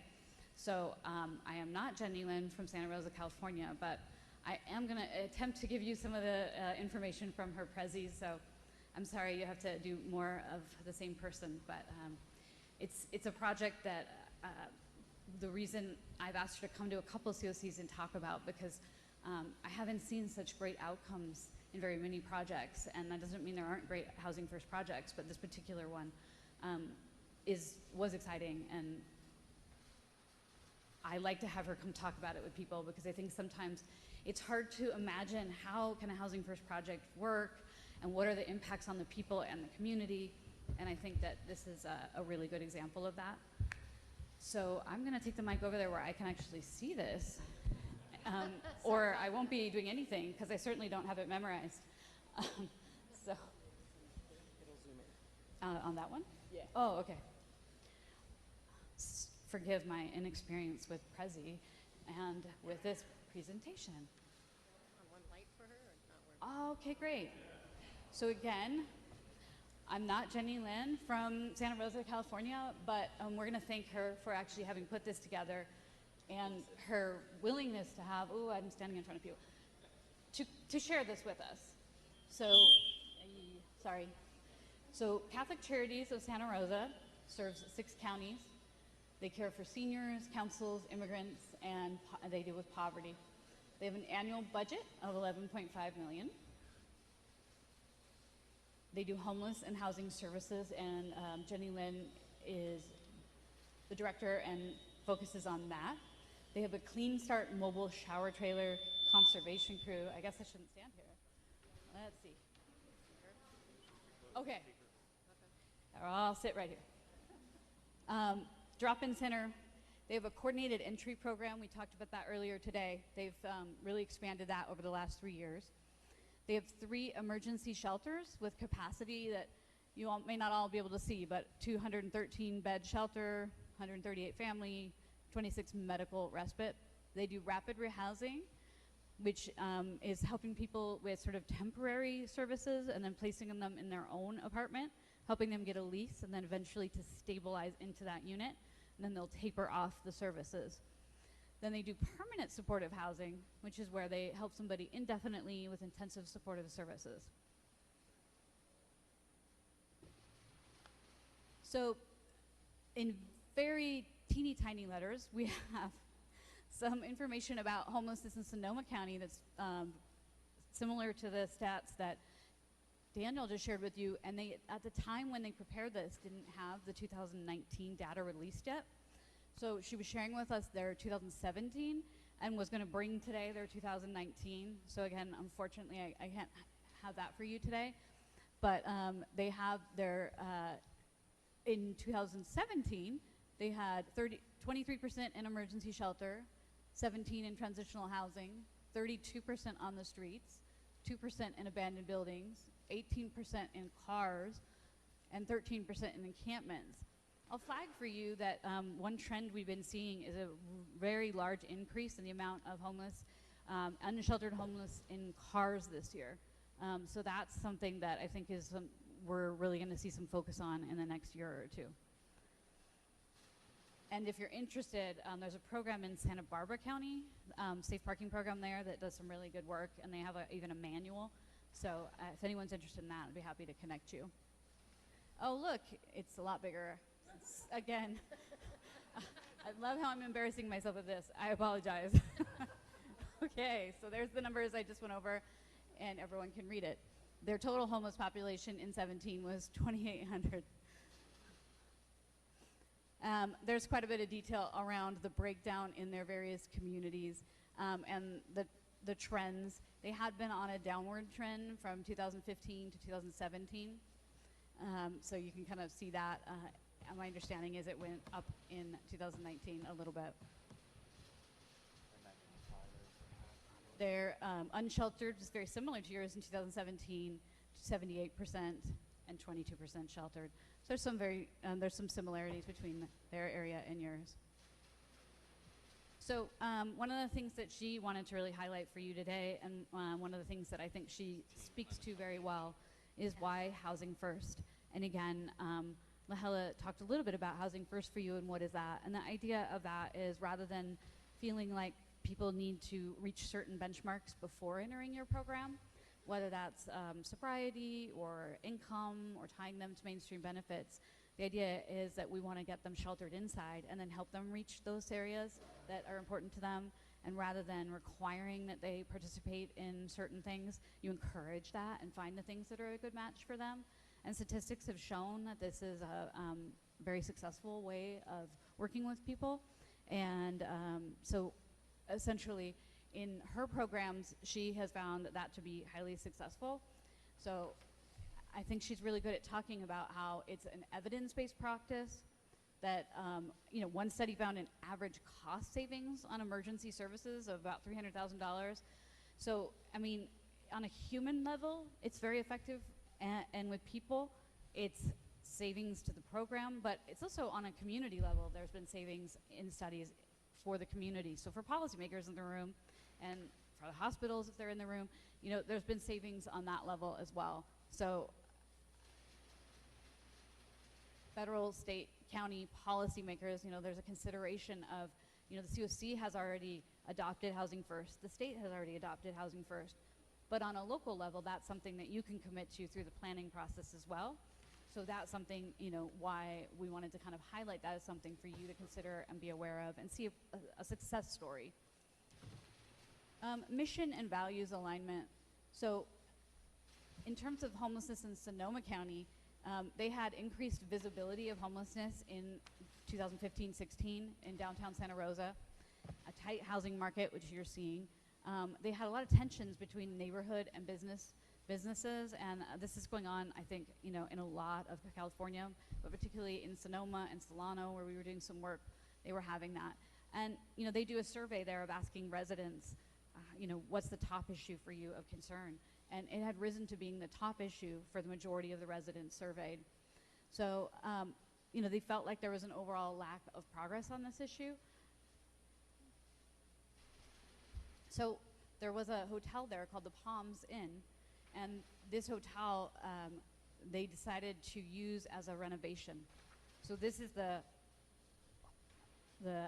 project that she was going to highlight and talk about for you, the Palms became their renovation project. They had a very helpful landlord there, or owner, who helped them a lot, but then they also had cooperation from their jurisdictions and really all other parties. So I'll go through the slides here, but if there's questions that I know the answers to, I'm happy to also talk through that. So Catholic Charities is a master leaseholder there, which means that they hold the lease on the building, and then they rent out the units to chronically homeless individuals, which Daniel talked about, are folks who have been homeless for a year or more, or 4 episodes of homelessness, and who also have a disabling condition. They targeted a certain number of the units to veterans who were chronically homeless. So 60 units for veterans who had a HUD VASH voucher, which means that they already had a voucher from HUD that paid for their rent for the unit. The issue was they didn't have anywhere to use them.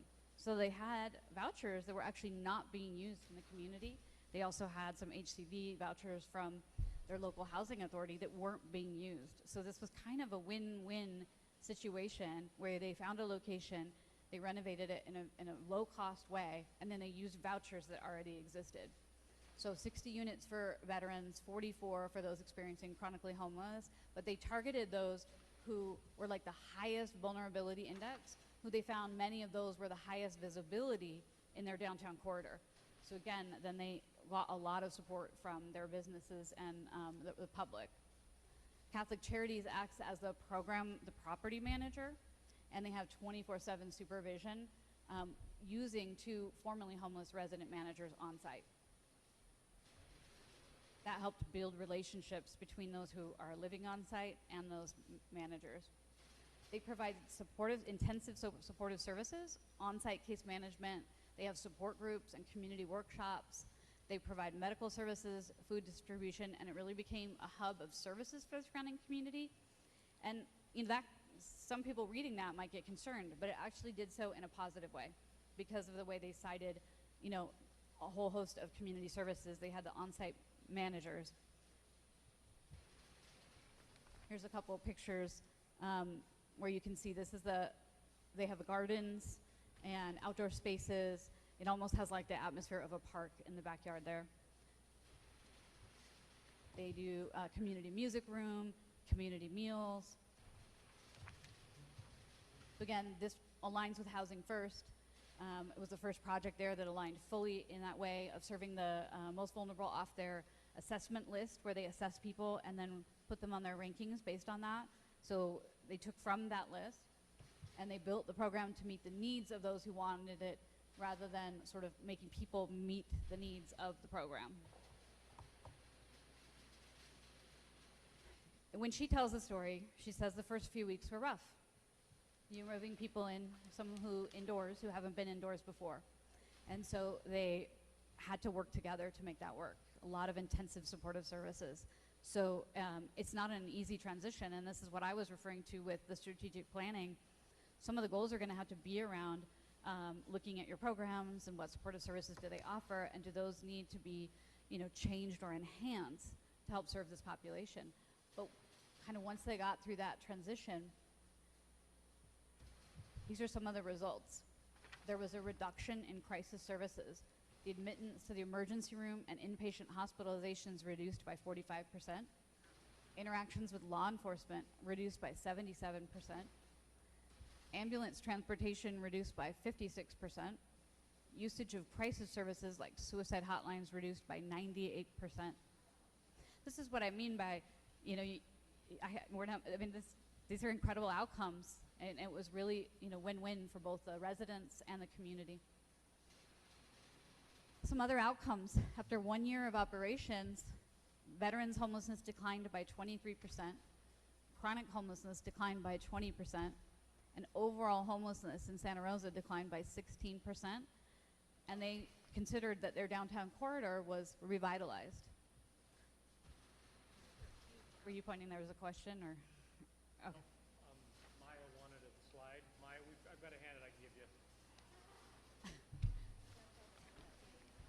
Hospital stuff. So, a couple stories of those they serve, and then I think these are in the words of some of these. For a long time, I was getting worried about having faith in humanity and losing faith in God. I never was really a religious man, but I hoped. The Palms Inn was a blessing. I didn't know if we were going to be able to be homeless another year. So this is just from a homeless resident for 7 years who was brought inside through this project. I was going to the hospital more than I was staying out, sick with pneumonia all the time, cold, whatever, and then I had my high blood pressure and all that stuff. Now, since I've been in, everything's just perfect. I knew I couldn't do another winter out there. You know, I think we'd all admit it's not perfect. I mean, you know, they do have some people who return to homelessness. There are some people that have trouble adjusting, and she will answer, when asked questions, she will, you know, talk about that. There are some people that have trouble adjusting, but I mean, their outcome rates, I think, are around 80% retention. When Rudy died, my appetite died with him, but since moving in here, the light inside me is burning brighter and brighter every day. And that's a veteran and resident of the Palms Inn. I started crying when I found out I'll be able to sleep in my own bed and I'll be able to cook a hot meal. Life's gonna get easier for me and some other people. It's gonna help out tremendously. Nobody wants to be out here.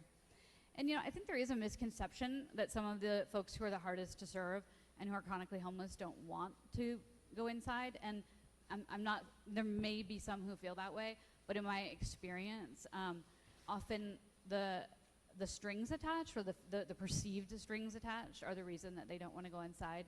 I mean, I've done some homeless outreach work, and you know, we've done some surveying and a lot of consumer focus groups, and often when asked, you know, initially, would you want to go inside if you could, they may say no, and if we say, well, why not? Then that's where they say, well, because I don't want to do this or that, or I'm not willing to give up my pet, or I'm not, you know. So a lot of times, you know, when given an opportunity like this, they are willing to go inside and find that a real blessing in their lives. So why is it successful? Cross-sector collaboration, that it was a private partnership, the political will to get it done. They waived some of the fees that would normally have been there. They repurposed an existing property, creative funding, and alignment with Housing First. And there's her contact information for those who, and I know she, I know of several communities who have gone and toured it and talked to her and gotten information about it. And so with that, I think that's it. That's what we have today in terms of the presentation. And again, you know, sorry I wasn't her, and I probably can't answer all the questions you may have, but we really appreciate you listening and being here today. Thank you so much, Carolyn. Let's give a big round of applause.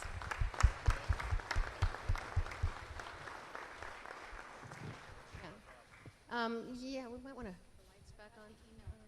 Yeah, let's get the lights on. Yeah, we're going to go ahead and get the lights back on so you can see who's asking what. And I'm going to start first with our panel up here, our two councils and our supervisors. Let's have you ask questions. We'll do some discussion, then we'll go to our department and any of our further staff, and then we'll get out to the public. As I say, we'll make sure we'll get out to public questions and comments also. But we're going to start up here. Anybody questions, comments? Start with Mayor Lane. Thank you, Chair Novosel, and I think my colleagues also have a couple of questions. My question to the county is the county currently under contract with Home Base? Yes, we are. Yes, and you know, we have Daniel. I'm sorry, Daniel can answer any of these questions. Yeah, so there is a contract. Get closer. Turn it on. Yeah, hold it up, Daniel. Hello, hello. There we go. Okay. So there's a contract with Home Base that's paid for by Barton, Marshall, City of Placerville, County, and now South Lake Tahoe is moving to be a contributor to that contract as well. So it's an equal contribution from all of those partners to support the technical assistance to the COC. So yes. So up at the lake, we have an organization called Clean Tahoe, which is a nonprofit that goes around and picks up litter and trash through various activities. One of the issues they've been running to a lot is homeless camps and having to clean up the homeless camps. It's a health risk. They're having campfires in the middle of the woods, which is a wildfire risk. Are there any resources within some of the grants you've gotten to help fund some of that abatement? You know, we have crews that are going out there with plastic gloves, there's needles, there's human waste and bodily fluids. What is the support for that cleanup mechanism, and how can we make sure that we're getting some of that up to the lake? Yeah, so the specific grants and funding streams that we're talking about today don't support that type of work. They support more of the housing and services components of resolving their homelessness. But there are other environmental grants that could be looked into, separate from this process, but in terms of supporting that level of a community cleanup. So I know that we talked a little earlier about kind of the taking the census for homelessness in January, and being at 6,000 feet. We're obviously it's a lot different in January than it is in July in Tahoe. Is there anything we can do? I know there's a federal requirement on doing it in January, but is there absolutely anything that we can do as a community, knowing that there's that big of a difference? I mean, I think our homeless population is almost transient. They're coming and going, but it would be really, I think, critical to show that there's that big of a difference from summer to winter. Right. No, that's a good question, and clearly South Lake Tahoe is a border city next to the Nevada border, so I'm sure you see different levels of folks moving around the lake and that sort of a thing. Really, through coordinated entry getting bolstered, that intake process, there are components of it, such as homeless outreach, where you're engaging these individuals regularly and building relationships with them. And so Tahoe Coalition for the Homeless, Marisa and her team are fantastic, and we're moving, the COC is moving for them to be the lead agency for the county. So they will be supporting the whole county as a region in being the lead agency, but of course they're centered in your city, so you'll have that resource there. And once the funding comes online from the state grant that we're waiting for, they're going to be engaging differently and more than they have historically. So if you've been pleased with their work historically, this is going to bolster that and add different components that haven't been there. And just building relationships with homeless individuals, helping understand what their needs are. Through upcoming state funding streams, it's likely that a lot of it is going to be utilized for homeless prevention and diversion programs. And so just for some context, homeless diversion being that you're diverting somebody from having to come into the COC and sort of come in line for housing and services and saying, hey, can we connect you with family or friends, or what different options do you have to sort of resolve your situation? And then those funding streams can be used to help them get connected with those folks or their family or friends or wherever they're going to. So those are some of the resources coming that would help with engagement with those individuals, and some opportunities to help connect them with sort of whatever success is for that person, if that makes sense. Anything else from the city? All right, Placerville? Can I just add to that? Sorry for the funding piece that you asked about. So the funding that's coming out, the HAP funding, there is an eligible use to expand your coordinated entry system and some of your HMIS systems. The challenge with those systems is that they're not typically funded. Those systems are federally mandated, though there are not federal dollars to build those systems out. So it's going to take kind of you, as in county, city, and other resources to kind of pull some dollars together. But HAP funding could be available for some of that. And the other, I just want to, the coordinated entry system is key, because while we rely on the 2019 or the PIT count for data, there is a way for you to track some of that, and bolstering your CES will do that. And then, of course, the statewide system will help track that, because we know that people are moving throughout our systems and touching different systems. We just don't have a way to track that statewide. So it's going to take some time to be able to do that, but those are great questions and things to be thinking about. The litter thing, there are some other communities that, like their cities, have contributed some funds to that, their Chamber of Commerce, so that they can have some daily, and they hire the homeless individuals to then clean up the litter and kind of invest in their own space, right, in their own communities. And business leaders, a lot of the businesses in the small communities that we're seeing are contributing to kind of these work teams to clean up the encampments. We can also, try to connect more with Caltrans, because typically they have some responsibility and some funding, around that, not available to you, but to partner with them to do some of that. So that's some of the work that we do at the state level too. So if that's a concern for yours, then we can connect on that. Yeah, thank you. I appreciate Lahela bringing that up, because through the coordinated entry staff engaging with somebody, the database allows us to track, if they've been served by us before, how long they've been in the community for, so we could then quantify what you're saying. So it's no longer a guessing game of who is or isn't, or when, times of year, trends, etc. That database allows you to track that. It allows you to track a multitude of things, including how many folks have engagement with law enforcement or who's been jailed, so that we don't have to guess on what percentage have been in jail, how many have not had an engagement with law enforcement, so that we really have sort of true information in real time on who the system's been touching. And that's why, you know, Carolyn Wiley talked about sort of supporting with all the sectors. Critical that law enforcement is partnering with coordinated entry. And as a component of the outreach, without a doubt, Marissa's team, there's going to be a county staff person on the West Slope. They're going to be doing outreach with SLTPD, with Placerville, with the HOT team, really helping build those relationships, and then also then strengthening the data to not only quantify the need, but help us leverage more grants. Thanks, Daniel. Going to Tara. I'd like to thank all the presenters. This is really good information, and I appreciate you coming out today. The question I had is in regards to the strategic plan. There was some talk about the different steps as going into building the plan, and I was just wondering what the anticipated timeline is and when we can expect to start implementing it. That's a good question. So the planning process is going to be anywhere from 6 to 12 months. It just depends on, for example, the holiday season's coming up. You have to have engagement from the community. You have to have goals that are supported by all the different groups involved, but also, as Carolyn mentioned in Catholic Charities program, we don't want to establish goals and strategies that homeless individuals don't want, right? And so you have to get survey information from them and understand what their needs are, and then you marry those things together.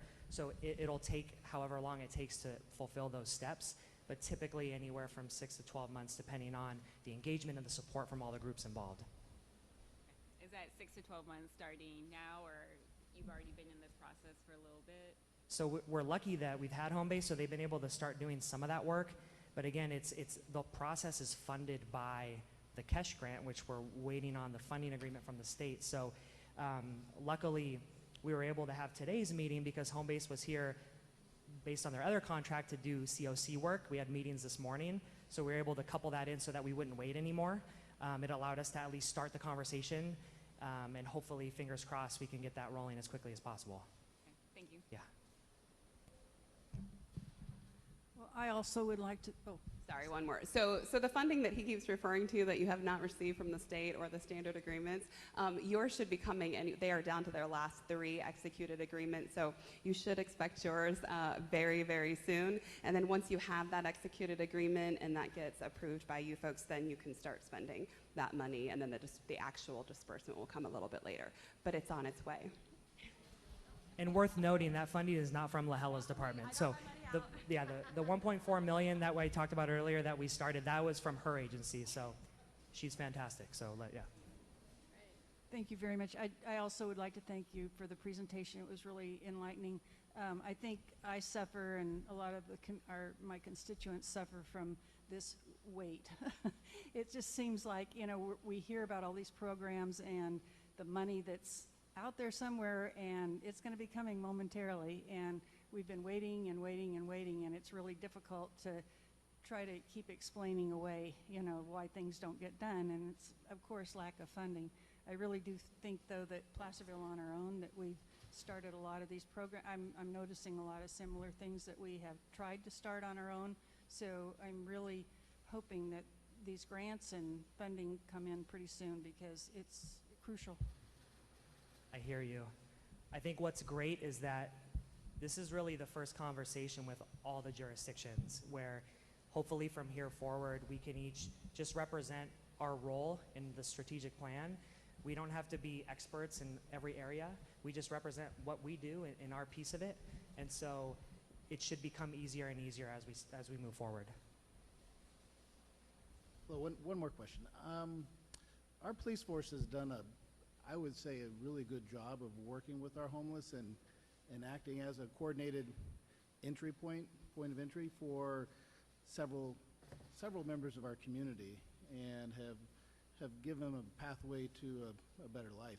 Is there any possibility of our police force getting reimbursed for their efforts? Because we're a slim police force, and we have contributed a significant amount of staff time towards this effort that frankly, I think is a big portion should be done from the health department. So these programs fund evidence-based things that have, over the past 25 years, produced the best outcomes to homelessness, all driven on housing. It's all housing focused. So because it's housing focused, they don't pay for law enforcement officers to engage. But what I would say is that they pay for the staff that develop the expertise to help come alongside law enforcement and help them. And by developing this should hopefully reduce the need to have law enforcement who signed up for their work to prevent crimes, probably didn't sign up to sort of be quasi-social workers in a way. And so from that perspective, you can think that this can be the transition to maybe a more appropriate venue for engaging with folks.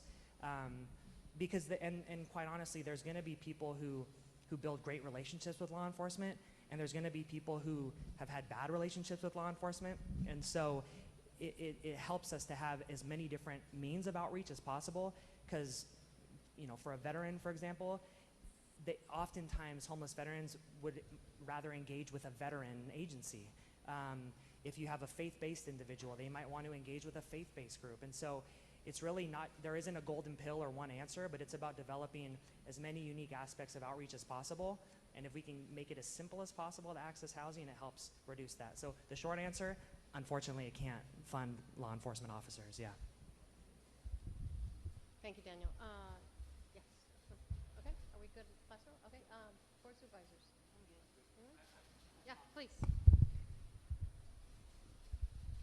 Just a comment relative to the encampments and cleanups and stuff. Here locally in the Placerville area, I know the city has been working with, and the county has been working with, the private nonprofit called the Lighted Candle. Pete Brown is here today. He's had some initial successes with that opportunity, and I think he wants to explain some of that, but he's got a limited time, so I just asked that he be given a little bit more time given that organization, because they are starting to make a difference. I understand, but this is one relative to the encampments and cleanup, so. Thank you. Yeah, I'll just say, you know, we've got a pretty set agenda here, and we're going to start. We've now heard from our electeds. We're going to go to our departments, ask cities, either the cities or our county department heads to talk, and then we'll take it out to the public. So is there anybody from our cities or counties? I know I see some head nodding. I'm just, all right, perfect.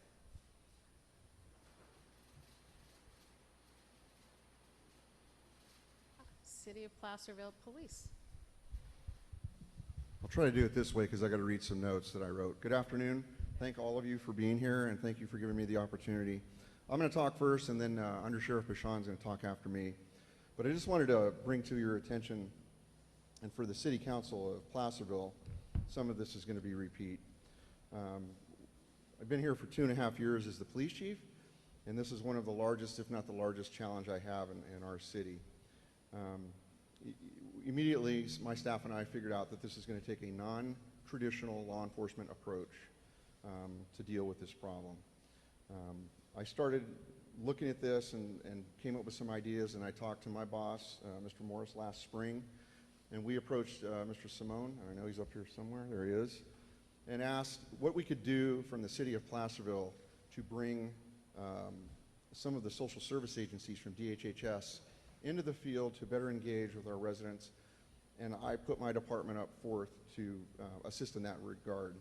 That basically led to, I'll keep the story short, us meeting with the sheriff and deciding to assign full-time a police officer to the sheriff's hot team, which brings a force multiplier into our city to assist and deal with the homeless population.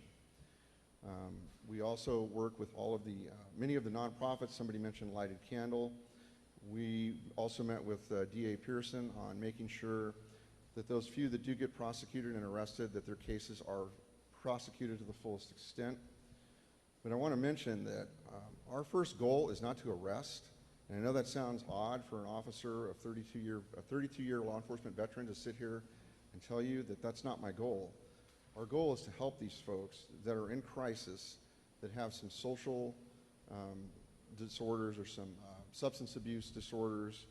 And jail is not the place to put all of these people, all right?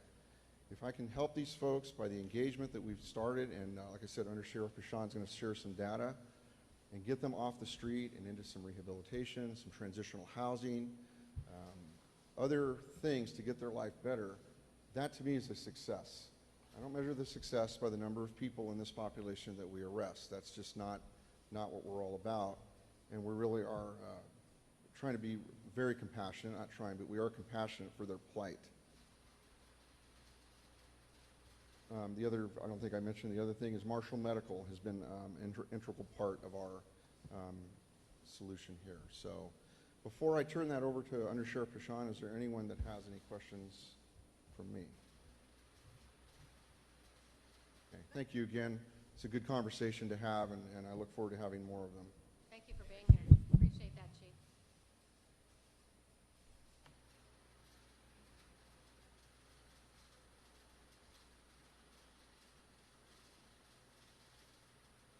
Good afternoon, Randy Pashan, Under Sheriff. Sheriff DeAgostini asked me to come by today and share with you some information about a program that's working, and that's the HOT unit. Homeless outreach team was started in May of 2017. It's composed of 1 sergeant, 2 deputies, and now a Placerville police officer. Their orders were and continue to be to fix the homeless problem, not arrest, not drive them away, to fix the problem. The focus is on connecting existing resources to solve the underlying reason each person is homeless. We only serve the chronic on the street homeless. We don't get into couch surfers or people living in cars or anything like that. Just the chronic on the street homeless. We're not reimbursed by any other agency. This is out of our patrol budget. So methodology. HOT uses a GIS mapping program. So each homeless camp is mapped. Each person in the camp is identified. We have data sheets listing what they need, what was their root cause of homelessness, so that we can start addressing that on an individual basis. The team goes out in the camps every day in the heat, in the filth, in the dirt, in the garbage, sits down with them and gains their trust. And that's the key component, is gain their trust. Just saying you have to leave or you have to go to a shelter, you're not going to get the cooperation. You have to have the first name basis trust. So HOT provides a navigation through the system of social welfare care, navigate the bureaucracy, because the homeless cannot navigate government bureaucracy. It's one of the reasons they're homeless in the first place. For whatever that underlying reason is, whether it's mental health or just lost their job or whatever reason, they can't come to government. Government is efficient for government. And we've gotten in a model of the services have to, or the person has to go to the services. And that's one thing this population cannot manage. Right now we've deployed a cargo trailer. We had it outfitted with a custom office space. It has an air conditioner. Sorry.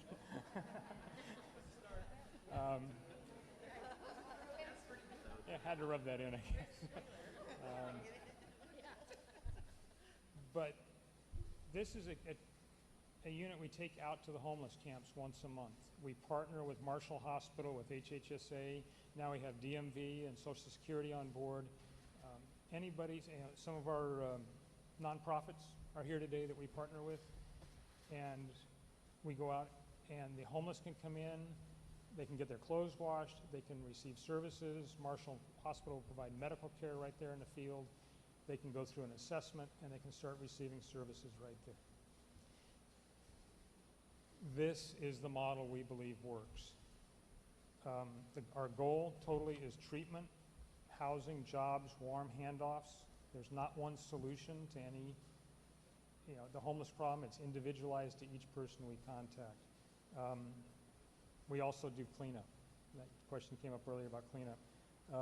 We organize cleanups. We partner with Parks and Rec, Department of Transportation, Caltrans, El Dorado Disposal, volunteers. We use our Explorer post, and we go out and clean these. Once enough people have been moved out of the camps to treatment, we go in behind them and clean them up, reduce that public health hazard.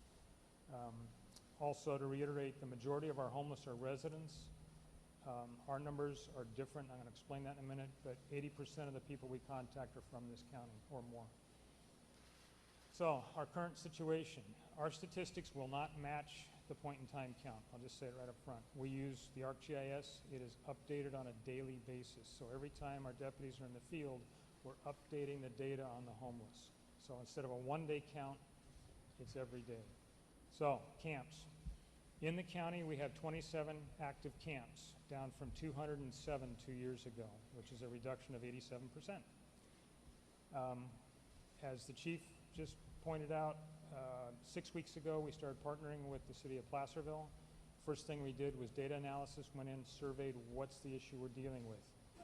At that time, inside the city limits were 37 camps. Today, we are down to 30. So that's a 19% reduction. Homeless people. Sounds like a really bad problem. You see them all the time.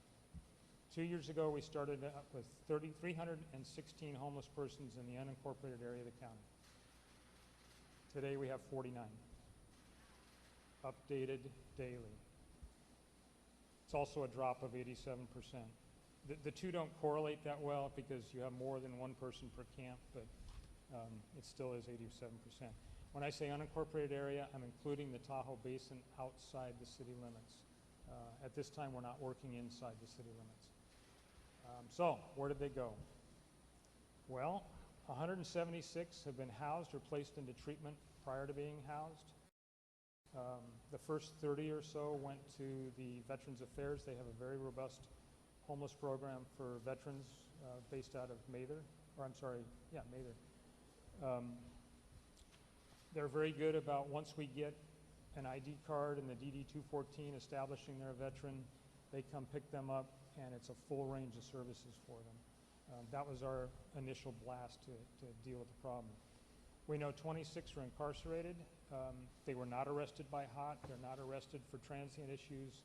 They're arrested for major crimes, domestic violence, assaults, that sort of thing. Along those lines, in the county, our crime rate within the camps has dropped to almost nothing. So there's some order. The Wild West is over in the homeless camps, basically. 40 are unknown. We don't know where they went. We do know they didn't go to the city of Placerville. But we haven't been able to find them. We have documented there are 77 homeless, chronic homeless, inside the city limits of Placerville. We've also been, well, because we're also the coroner, we've documented that 5 of our homeless have passed away in the last 2 years in the field. Fires. So since the inception of HOT, the county has had 4 transient-caused fires. That's down from almost 500. And since January, the city of Placerville has had 45 transient-caused fires. So next steps.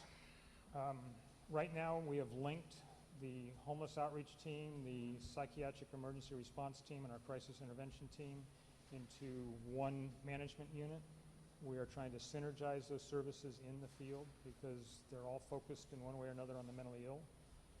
And we are informally discussing with HHSA the creation of a transitional treatment center, which would be a standalone facility. We're identifying funding so as not to impact the general fund. We're using the San Antonio model of come in, be treated, transition back out to the community, to jobs, housing, that sort of thing. It's our belief at the Sheriff's Office that just assisting the homeless doesn't solve the problem. Building shelters, temporary shelters, and putting them in shelters doesn't solve the problem. We believe we have to bring the services to the homeless, gain their trust, and then address their underlying causes of homelessness. Any questions? You mentioned that the HOT team doesn't work in the city of South Lake Tahoe, is that correct? That's correct. What would it take to extend that team's service area into the city of South Lake Tahoe?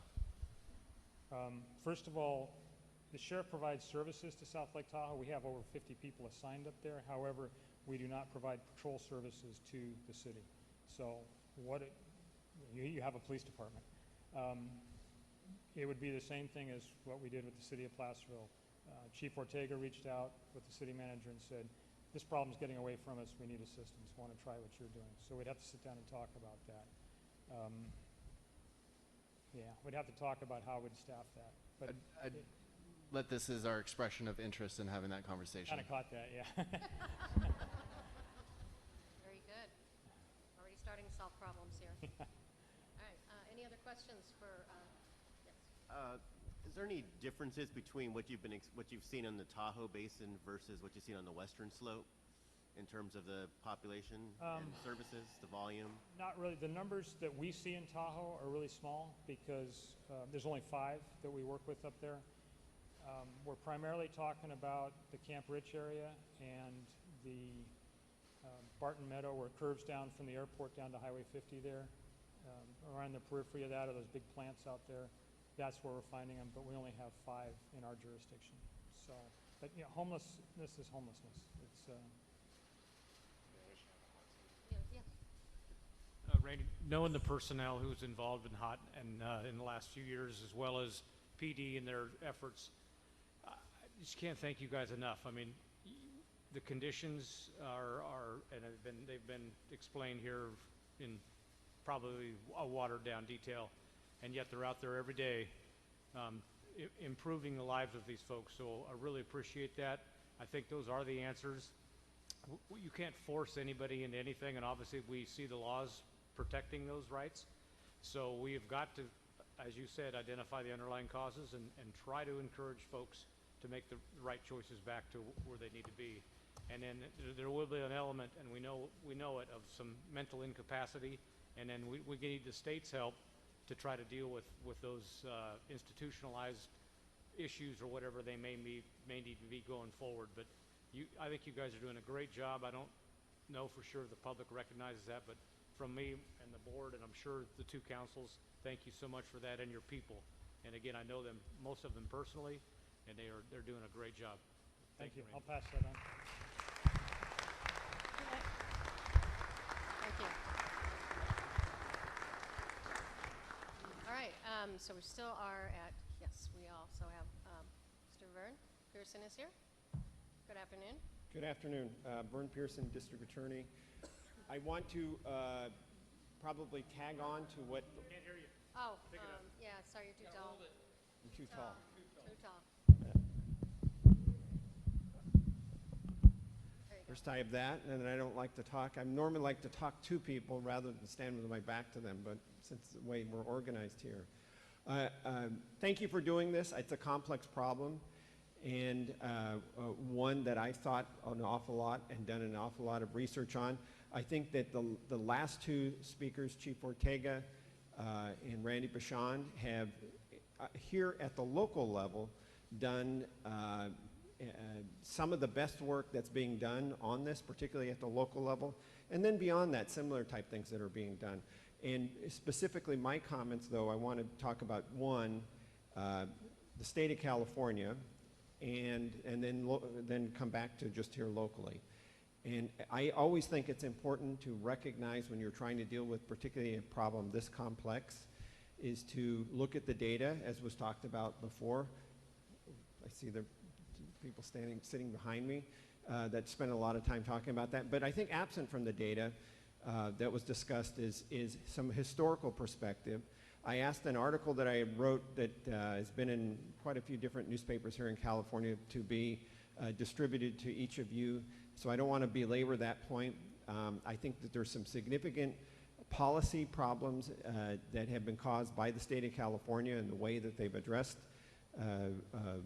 mental illness. And then in addition to that, the perspective on here within California over the last several years, we have essentially decriminalized both the use of controlled substances, and I'm, from my own perspective, excluding the use of marijuana from that and talking about other controlled substances.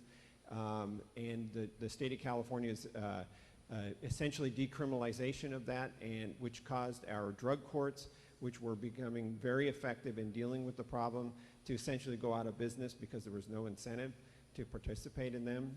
And then secondarily, we've essentially decriminalized property crimes here in California to where low-grade property crimes, petty theft, things like that are no longer actually prosecuted. And both of those things play a significant role in the problem that you're talking about today. If you look at national statistics over the last several years, homelessness has remained relatively flat and actually kind of dropped in the last 10 years nationally. However, at the same time, California's numbers, particularly in the last 1 to 2, 3 years, have been markedly different. And those issues that I'm referring to are a big part of why it is that they've changed here in California. Cities like, larger cities like Los Angeles and San Francisco, Sacramento just down the road, if you walk around during the day or at night, it's not hard to see the reality of how much things have changed in those communities. So I think, and again, I refer back to that article, I think it's important to recognize that there's more going on here than just the high cost of living in California. I think you would have to be an imbecile not to recognize that yes, it's a very expensive state to live here, and minimum wage is not adequate to supply housing, but that's been the case for many, many years here in California. Right now, unemployment is at its lowest level in many, many years. Something else, those things that I was talking about, play a much more significant role than they seem to get attention, particularly down in Sacramento.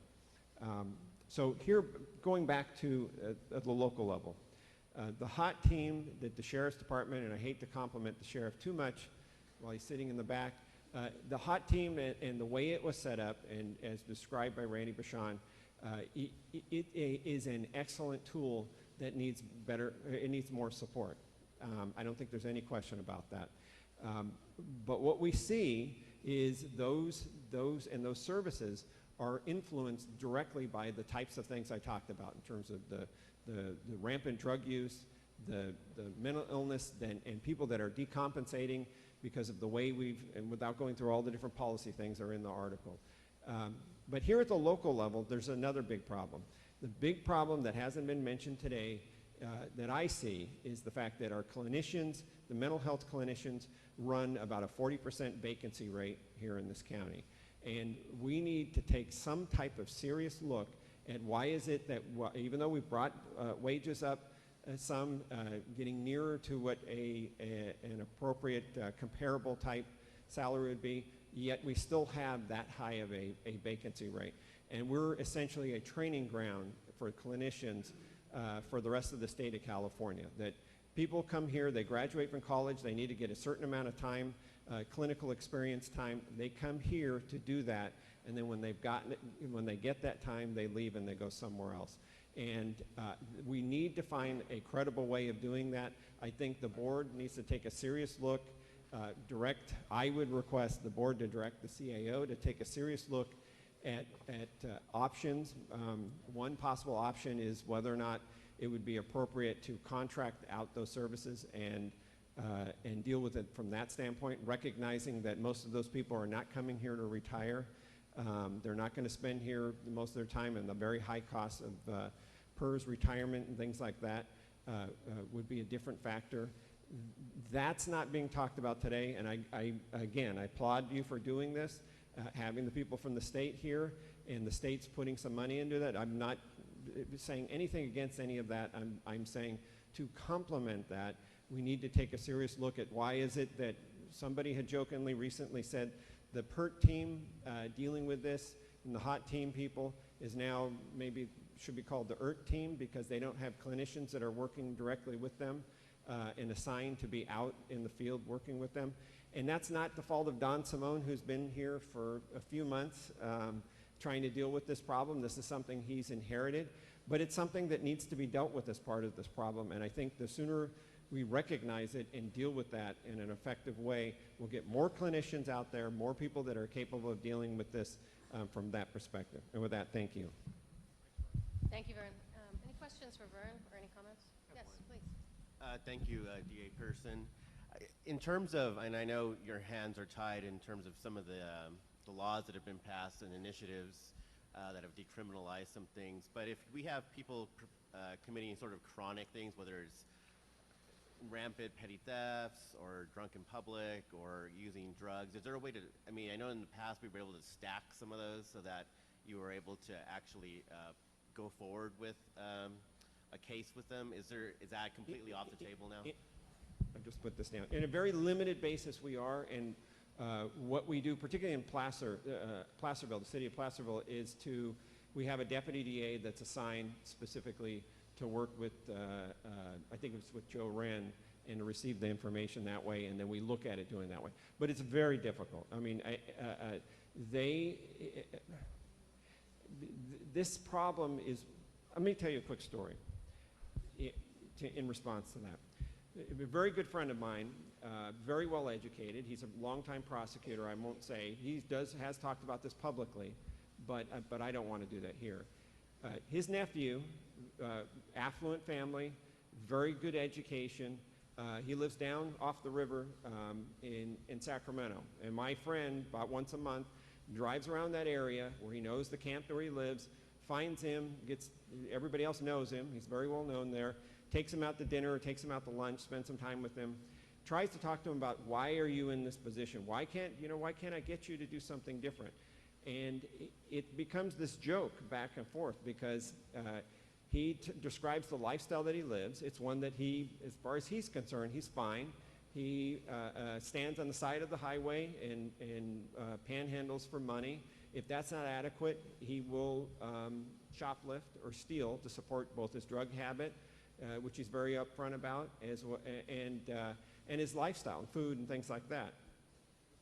He knows that in the many, many times that he's been arrested, typically it's by SAC PD in that area, that he is back on the street and released for the property crimes he commits faster than the officers who took him into custody. So that's a very real significant problem, and it goes on and on and on. And I could take up the rest of your afternoon dealing with it. How we can deal with it, when petty theft is up to $950, we have significant limitations on when we can stack crimes and say, well, you did this, this, and this, there's a pattern of it. It is very difficult to do. And the persons that we're arresting, or your police department's arresting, or the sheriff's department arresting for those types of things, they know the law very well. And they know that the consequences, if they're taken into custody, is that typically be released very quickly. And so it's a complex problem. We're trying to do the best we can, as Chief Ortega alluded to. We try to do exactly the type of thing you're talking about, the repeat ones, because looking at the numbers for the size of El Dorado County, 185,000 people, we're not talking about that many people that are, they are costing us collectively as taxpayers an awful lot of money. And it's a relatively small number of people. If we can figure out the right mechanism, which I think that the HOT team and the way they're dealing with it, and now the city joined with that, is the most effective way. And I would love to see South Lake Tahoe be more integrated within that type of approach. Thank you. Any other questions, comments? Questions, comments? Right. Thank you. Thank you. Thank you very much. All right, any other department heads from city, county? No? Okay. All right, so at this time, we're going to go ahead and open this up to the public. And again, I'm going to reiterate what we're going to do here, and that is going to ask individuals to come on up to the podium. If you are here representing a group, which I know a lot of you are, I would ask that perhaps you be able to speak for that group, and that would be great. But I'm still going to keep it at 1 minute because we are approaching 3:30, and I think we're going to have people fainting if we go another hour, honestly. And I apologize, but if you have some information you want to keep sharing, please give out your website, information about your group, and so that people can get that information, and we'll make sure that we keep a log of that information to make sure that anybody that needs to contact you will have that ability. So that's why I'm going to please ask you to still keep it at 1 minute. Okay, so come on up to the podium, whoever would like to speak. And if you would wish, I would appreciate if you would state your name. Thank you. Thank you, Madam Chair. Maya Schneider, Marshall Medical Center. Thank you to all of our elected officials for coming today. It was a great presentation. I just want to point out a few things that Marshall is doing in collaboration with the groups here, and I want to recognize my colleague Shonda Crane from Marshall Medical. She's the director of our wound care center. We do send clinicians out with the HOT team. We are addressing wound care in the field, as well as making wound care appointments available on a drop-in basis for homeless patients. This is really helping develop a rapport with those patients and also make sure that they're getting the care that they need, when they need it, where they need it. We are also working through our clinically assisted recovery and education system or services to provide medicine-assisted treatment training for opioid use disordered patients and other patients in need of rehabilitation services. We're meeting them again out in the field where they are and not insisting that they come to our clinic.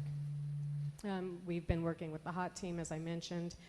And I also want to point out that our colleagues from the county and Marshall will be meeting with Rideout Hospital and Sutter and Yuba counties in October to talk about ways that they're addressing behavioral health and mental health issues in the emergency room, which spills over to some of the homeless population, not all of the homeless population. Thank you. I want to give a big shout out to Daniel Del Monte, who is an extraordinary asset to this community and has done a lot of work. And just a quick comment for our members of the City of South Lake Tahoe City Council. The town of Truckee worked with their police department and their community outreach groups to do a summertime count so that they would know the services they needed to do. It doesn't affect the federal money. You just do your own and you have to pay for it. Thank you very much. Thank you. Thanks, Maya. Appreciate that. Yes, yeah, that's easier. Good afternoon. My name is Jean Carol McLaughlin. Perhaps you read my letter to the editor in the Mountain Democrat September 4th. I want to ask you, if I had been in distress August 21st, would the officer have addressed me with such disrespect? The homeless are vilified, and most citizens think it is perfectly okay for law enforcement to roust them out of their little refuges, poor as they are,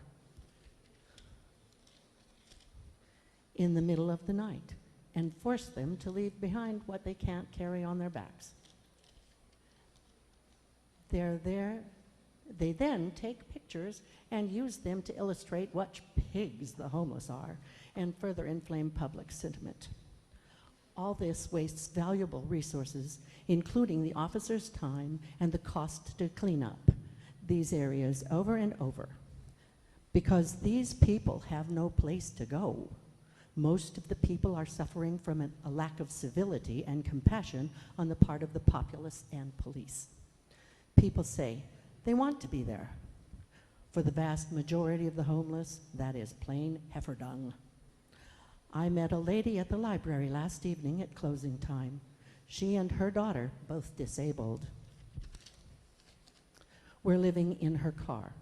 She was telling me she was afraid every night because of the profanity and fights around the area. Another person told me that goes on every night, all night. He said that he had been homeless in his car for 2 years, and the biggest problem had been finding a place to park that he would not be run out of in the middle of the night. Jean, could you wrap it up, please? I'm sorry. Yes. So, the main points I wanted to make is that we need to treat these people with compassion, to keep in mind that these are traumatized people who should be treated with civility. And most importantly, that one-size-fits-all solutions are doomed to failure. Thank you.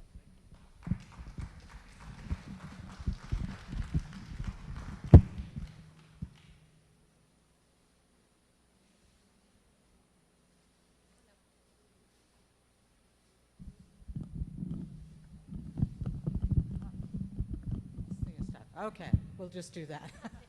Terry Stratton, Executive Director of the El Dorado Community Health Center. Thank you, elected officials, for this important opportunity to share an issue and perspectives and hopefully some solutions on an item that is of concern to every single one of us in the county. And we are an organization that does provide behavioral health services. We also have, similar to Marshall, medication-assisted treatment and health care for anyone in the county, regardless of their ability to pay. So we want to be considered a partner as we look and go forward with any solutions. And if we were not on that list, which I could not read, we would certainly love to be added. Thank you.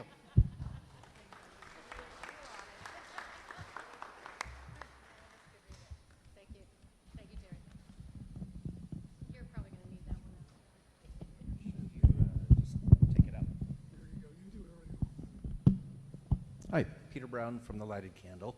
I'm going to use my 1 minute wisely. To our South Lake Tahoe contingent, here's my card. We'll work out some solutions for trash cleanups for South Lake Tahoe. We're doing it actively now with the city of Placerville. We've been doing things on our own countywide here, and no reason we can't work together and find some answers for you up there. But that's not why I'm up here. So I'm going to spend my 50 seconds on an invitation to everybody here and everybody here. I've been in contact periodically with Kaya Galicia, Project Manager for Homeless and Housing Initiatives, Yuba County Health and Human Services. They have a program in Yuba County in Marysville called 14 Forward.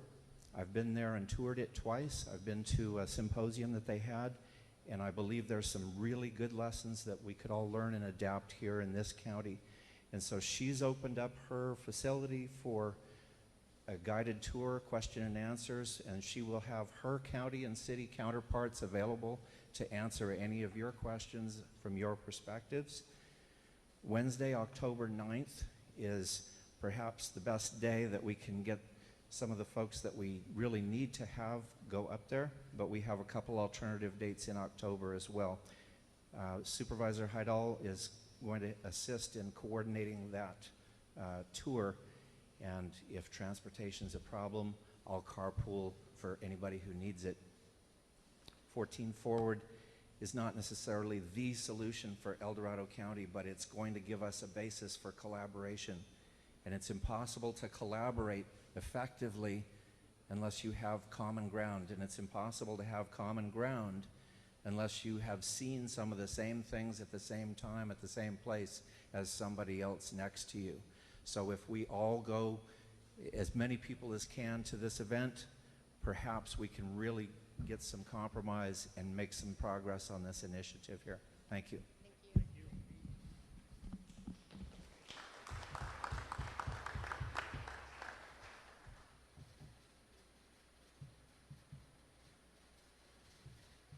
Good evening, Council and Supervisors. My name is Jonathan Gainsborough.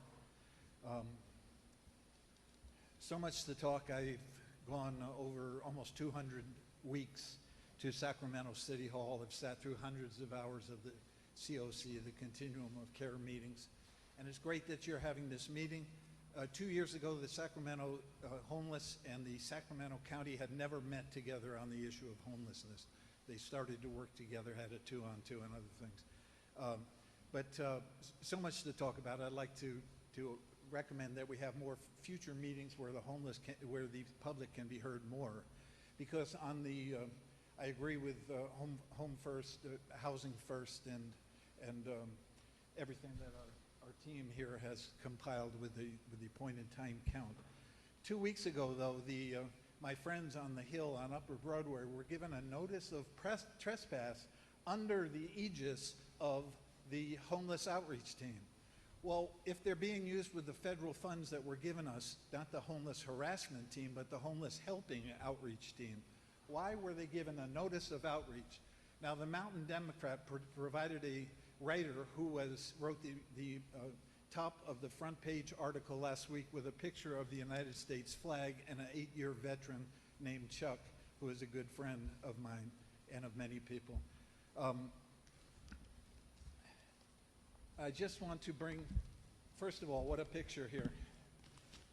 One nation under God, indivisible, with liberty and justice for all. 22 veterans every day commit suicide.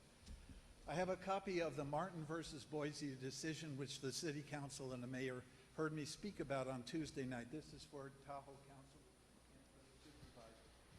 It is illegal. Once again, I say by the Federal Western District Court decision in Martin versus Boise, it is illegal to remove or criminalize the homeless, either to move them or criminalize them from any public property. I've been to the assessors for an hour and a half. It is public property there on Broadway.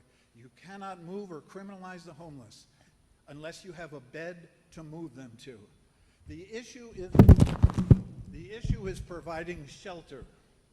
Housing First is recognized as the first step along with wraparound services. So it's not either or.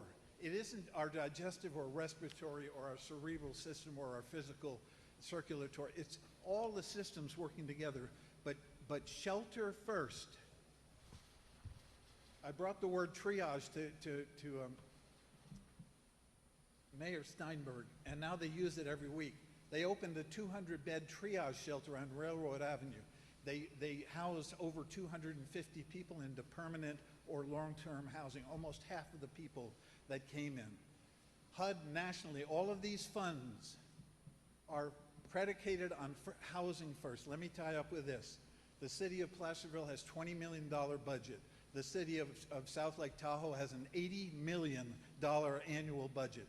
The county of El Dorado has $550 million budget. Could you say that with me?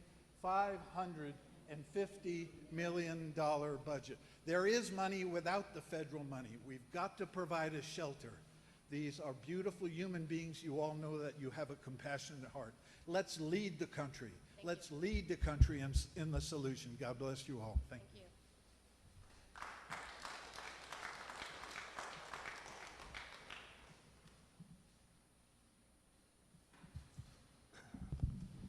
I'm Dr. Lloyd Inglis.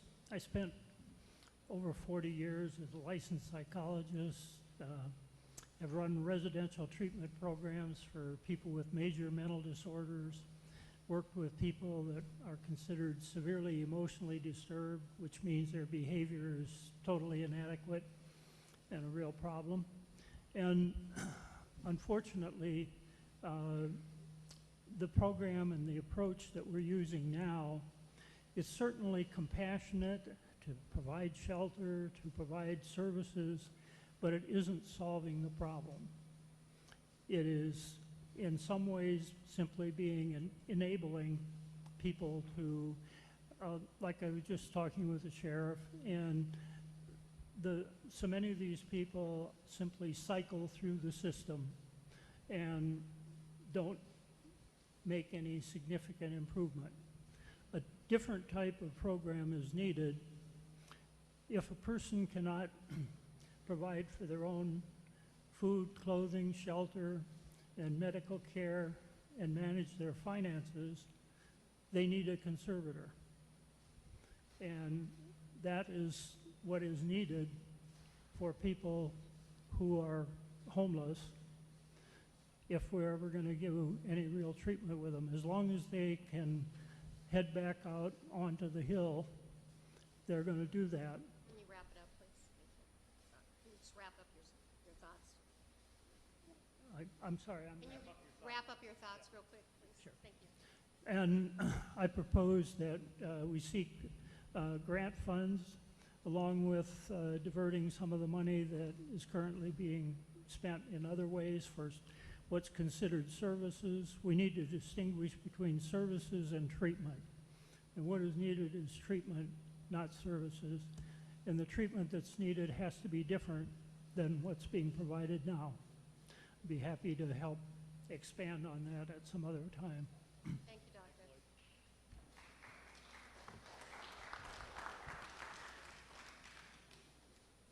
Any other? Anyone else? We're going to go ahead and wrap it up here. Oh, please. Hello, Hello? Oh. I'm Maureen Dion Perry, and I represent two groups, El Dorado Progressives, that has over 2,000 members here in El Dorado County, along with the El Dorado County Democratic Party. We prioritize, both organizations have prioritized the area of affordable housing and homelessness as areas that our groups want to work on. We have a number of areas that we're trying to advocate for, and one that hasn't been discussed is the option of some Board of Supervisors and council ordinances. The mobile home parks in our county are undergoing being purchased by outside companies, and the rents are being raised exorbitantly. We're in the process of trying to do a rent survey with the El Dorado County Mobile Home Association. And we've started meeting with the Board of Supervisors, Mr. Heidel and Ms. Parlin. We'll be making our way through to do some individual education about it. But I think something very tangible that the Board of Supervisors and city councils can do is consider passing, one of them is called a Mobile Home Space Rent Stabilization Act. We're talking now seniors, veterans, all very low-income people who are potentially facing homelessness because they will be evicted by the rent increases that are being imposed on them. So I would like to ask that you give that some serious thought. I also think that we have housing development going on in our county, cities, and that every housing developer, small or large, should be required to include affordable housing. We need to create affordable housing in our county, and I believe that there are some state laws that allow us to require that. And I don't think we have taken that step yet or consideration in our approach to creating more affordable housing. Thank you very much for this meeting and all of the speakers and attention to the subject.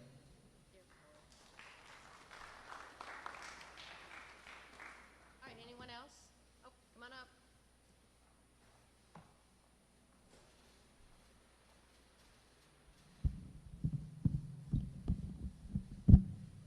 Hello, my name is Shonda Crane. I am the director of wound care at Marshall Medical Center, but I'd actually like to speak on behalf of being a resident of El Dorado County for my entire life.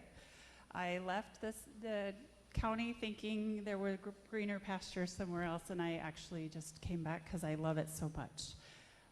What I want to talk about a little bit is what I think is important at a county level, just to help I see it at a different level because I've worked with the homeless population in different states.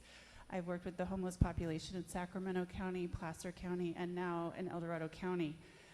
We're all looking at similar populations, but some of the things that I see unique to El Dorado County are barriers for lack of transportation or ease of access to services, meaning we have amazing groups of people out here who are not going to talk, which I wish they would.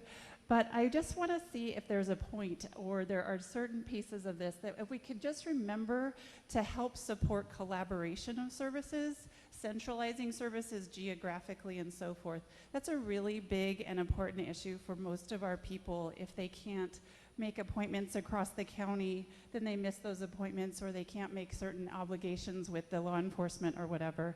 I think that's a really important piece that we address. Appreciate it.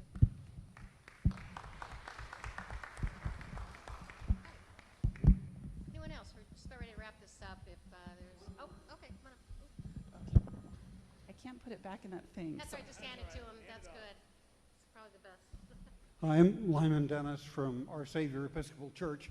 I'm not an authorized speaker for this, but our church has a program for helping the Veterans Administration homeless folks, I think through a grant. And one of the things that bothers me, and my wife and I are involved in animal rescue, is that they say if a veteran has a pet, they can't take the pet to any kind of housing. And I think that's unfortunate and not reasonable. So that needs to be taken into account. Thank you. Thank you, Larry. Anyone else? All right, seeing none, I'm going to wrap this up, bring this back. Any closing thoughts from any of the department, board, anyone? Brooke, please. Chair Novacell, on behalf of the City of South Lake Tahoe, we just want to thank you for inviting us to come down and hear what the county and what the City of Placerville are doing. We all have very similar problems, and we can solve them to better if we work together, to the point that was just made. Sometimes I think the city of South Lake Tahoe feels very distant from the county, and certainly very distant from the city of Placerville, but meetings like this help remind us that we're all in this together and we need to all work together. So again, thank you for the invitation. Very helpful meeting. Thank you. Well said. Thank you. Anything from the... Likewise, thank you for helping organize this meeting. And I just want to thank all the residents and community organizations and people that are working day in and day out to help folks out that are less fortunate, that are our homeless population. So thank you for all of your efforts. Thank you. And I'd like to just say on behalf of the Board of Supervisors, thank you for all the presenters, for all the comments. This is just the beginning. It was just informational, but we have a lot of work to do, obviously. I'm very proud of the fact that we can bring 3 jurisdictions together and sit down and listen and have this conversation about at least getting it started. And I think that's so hopeful, because we all know that there's an issue out there that we're dealing with it within our specific communities, but it hits every community, and we really need to work on this. And I just want to thank again both cities, all of our staffs and all the city and county, and especially our presenters today and our state, everybody for coming up together, and thank you. With that, I'm going to go ahead and adjourn this meeting at 3:45. Thank you all.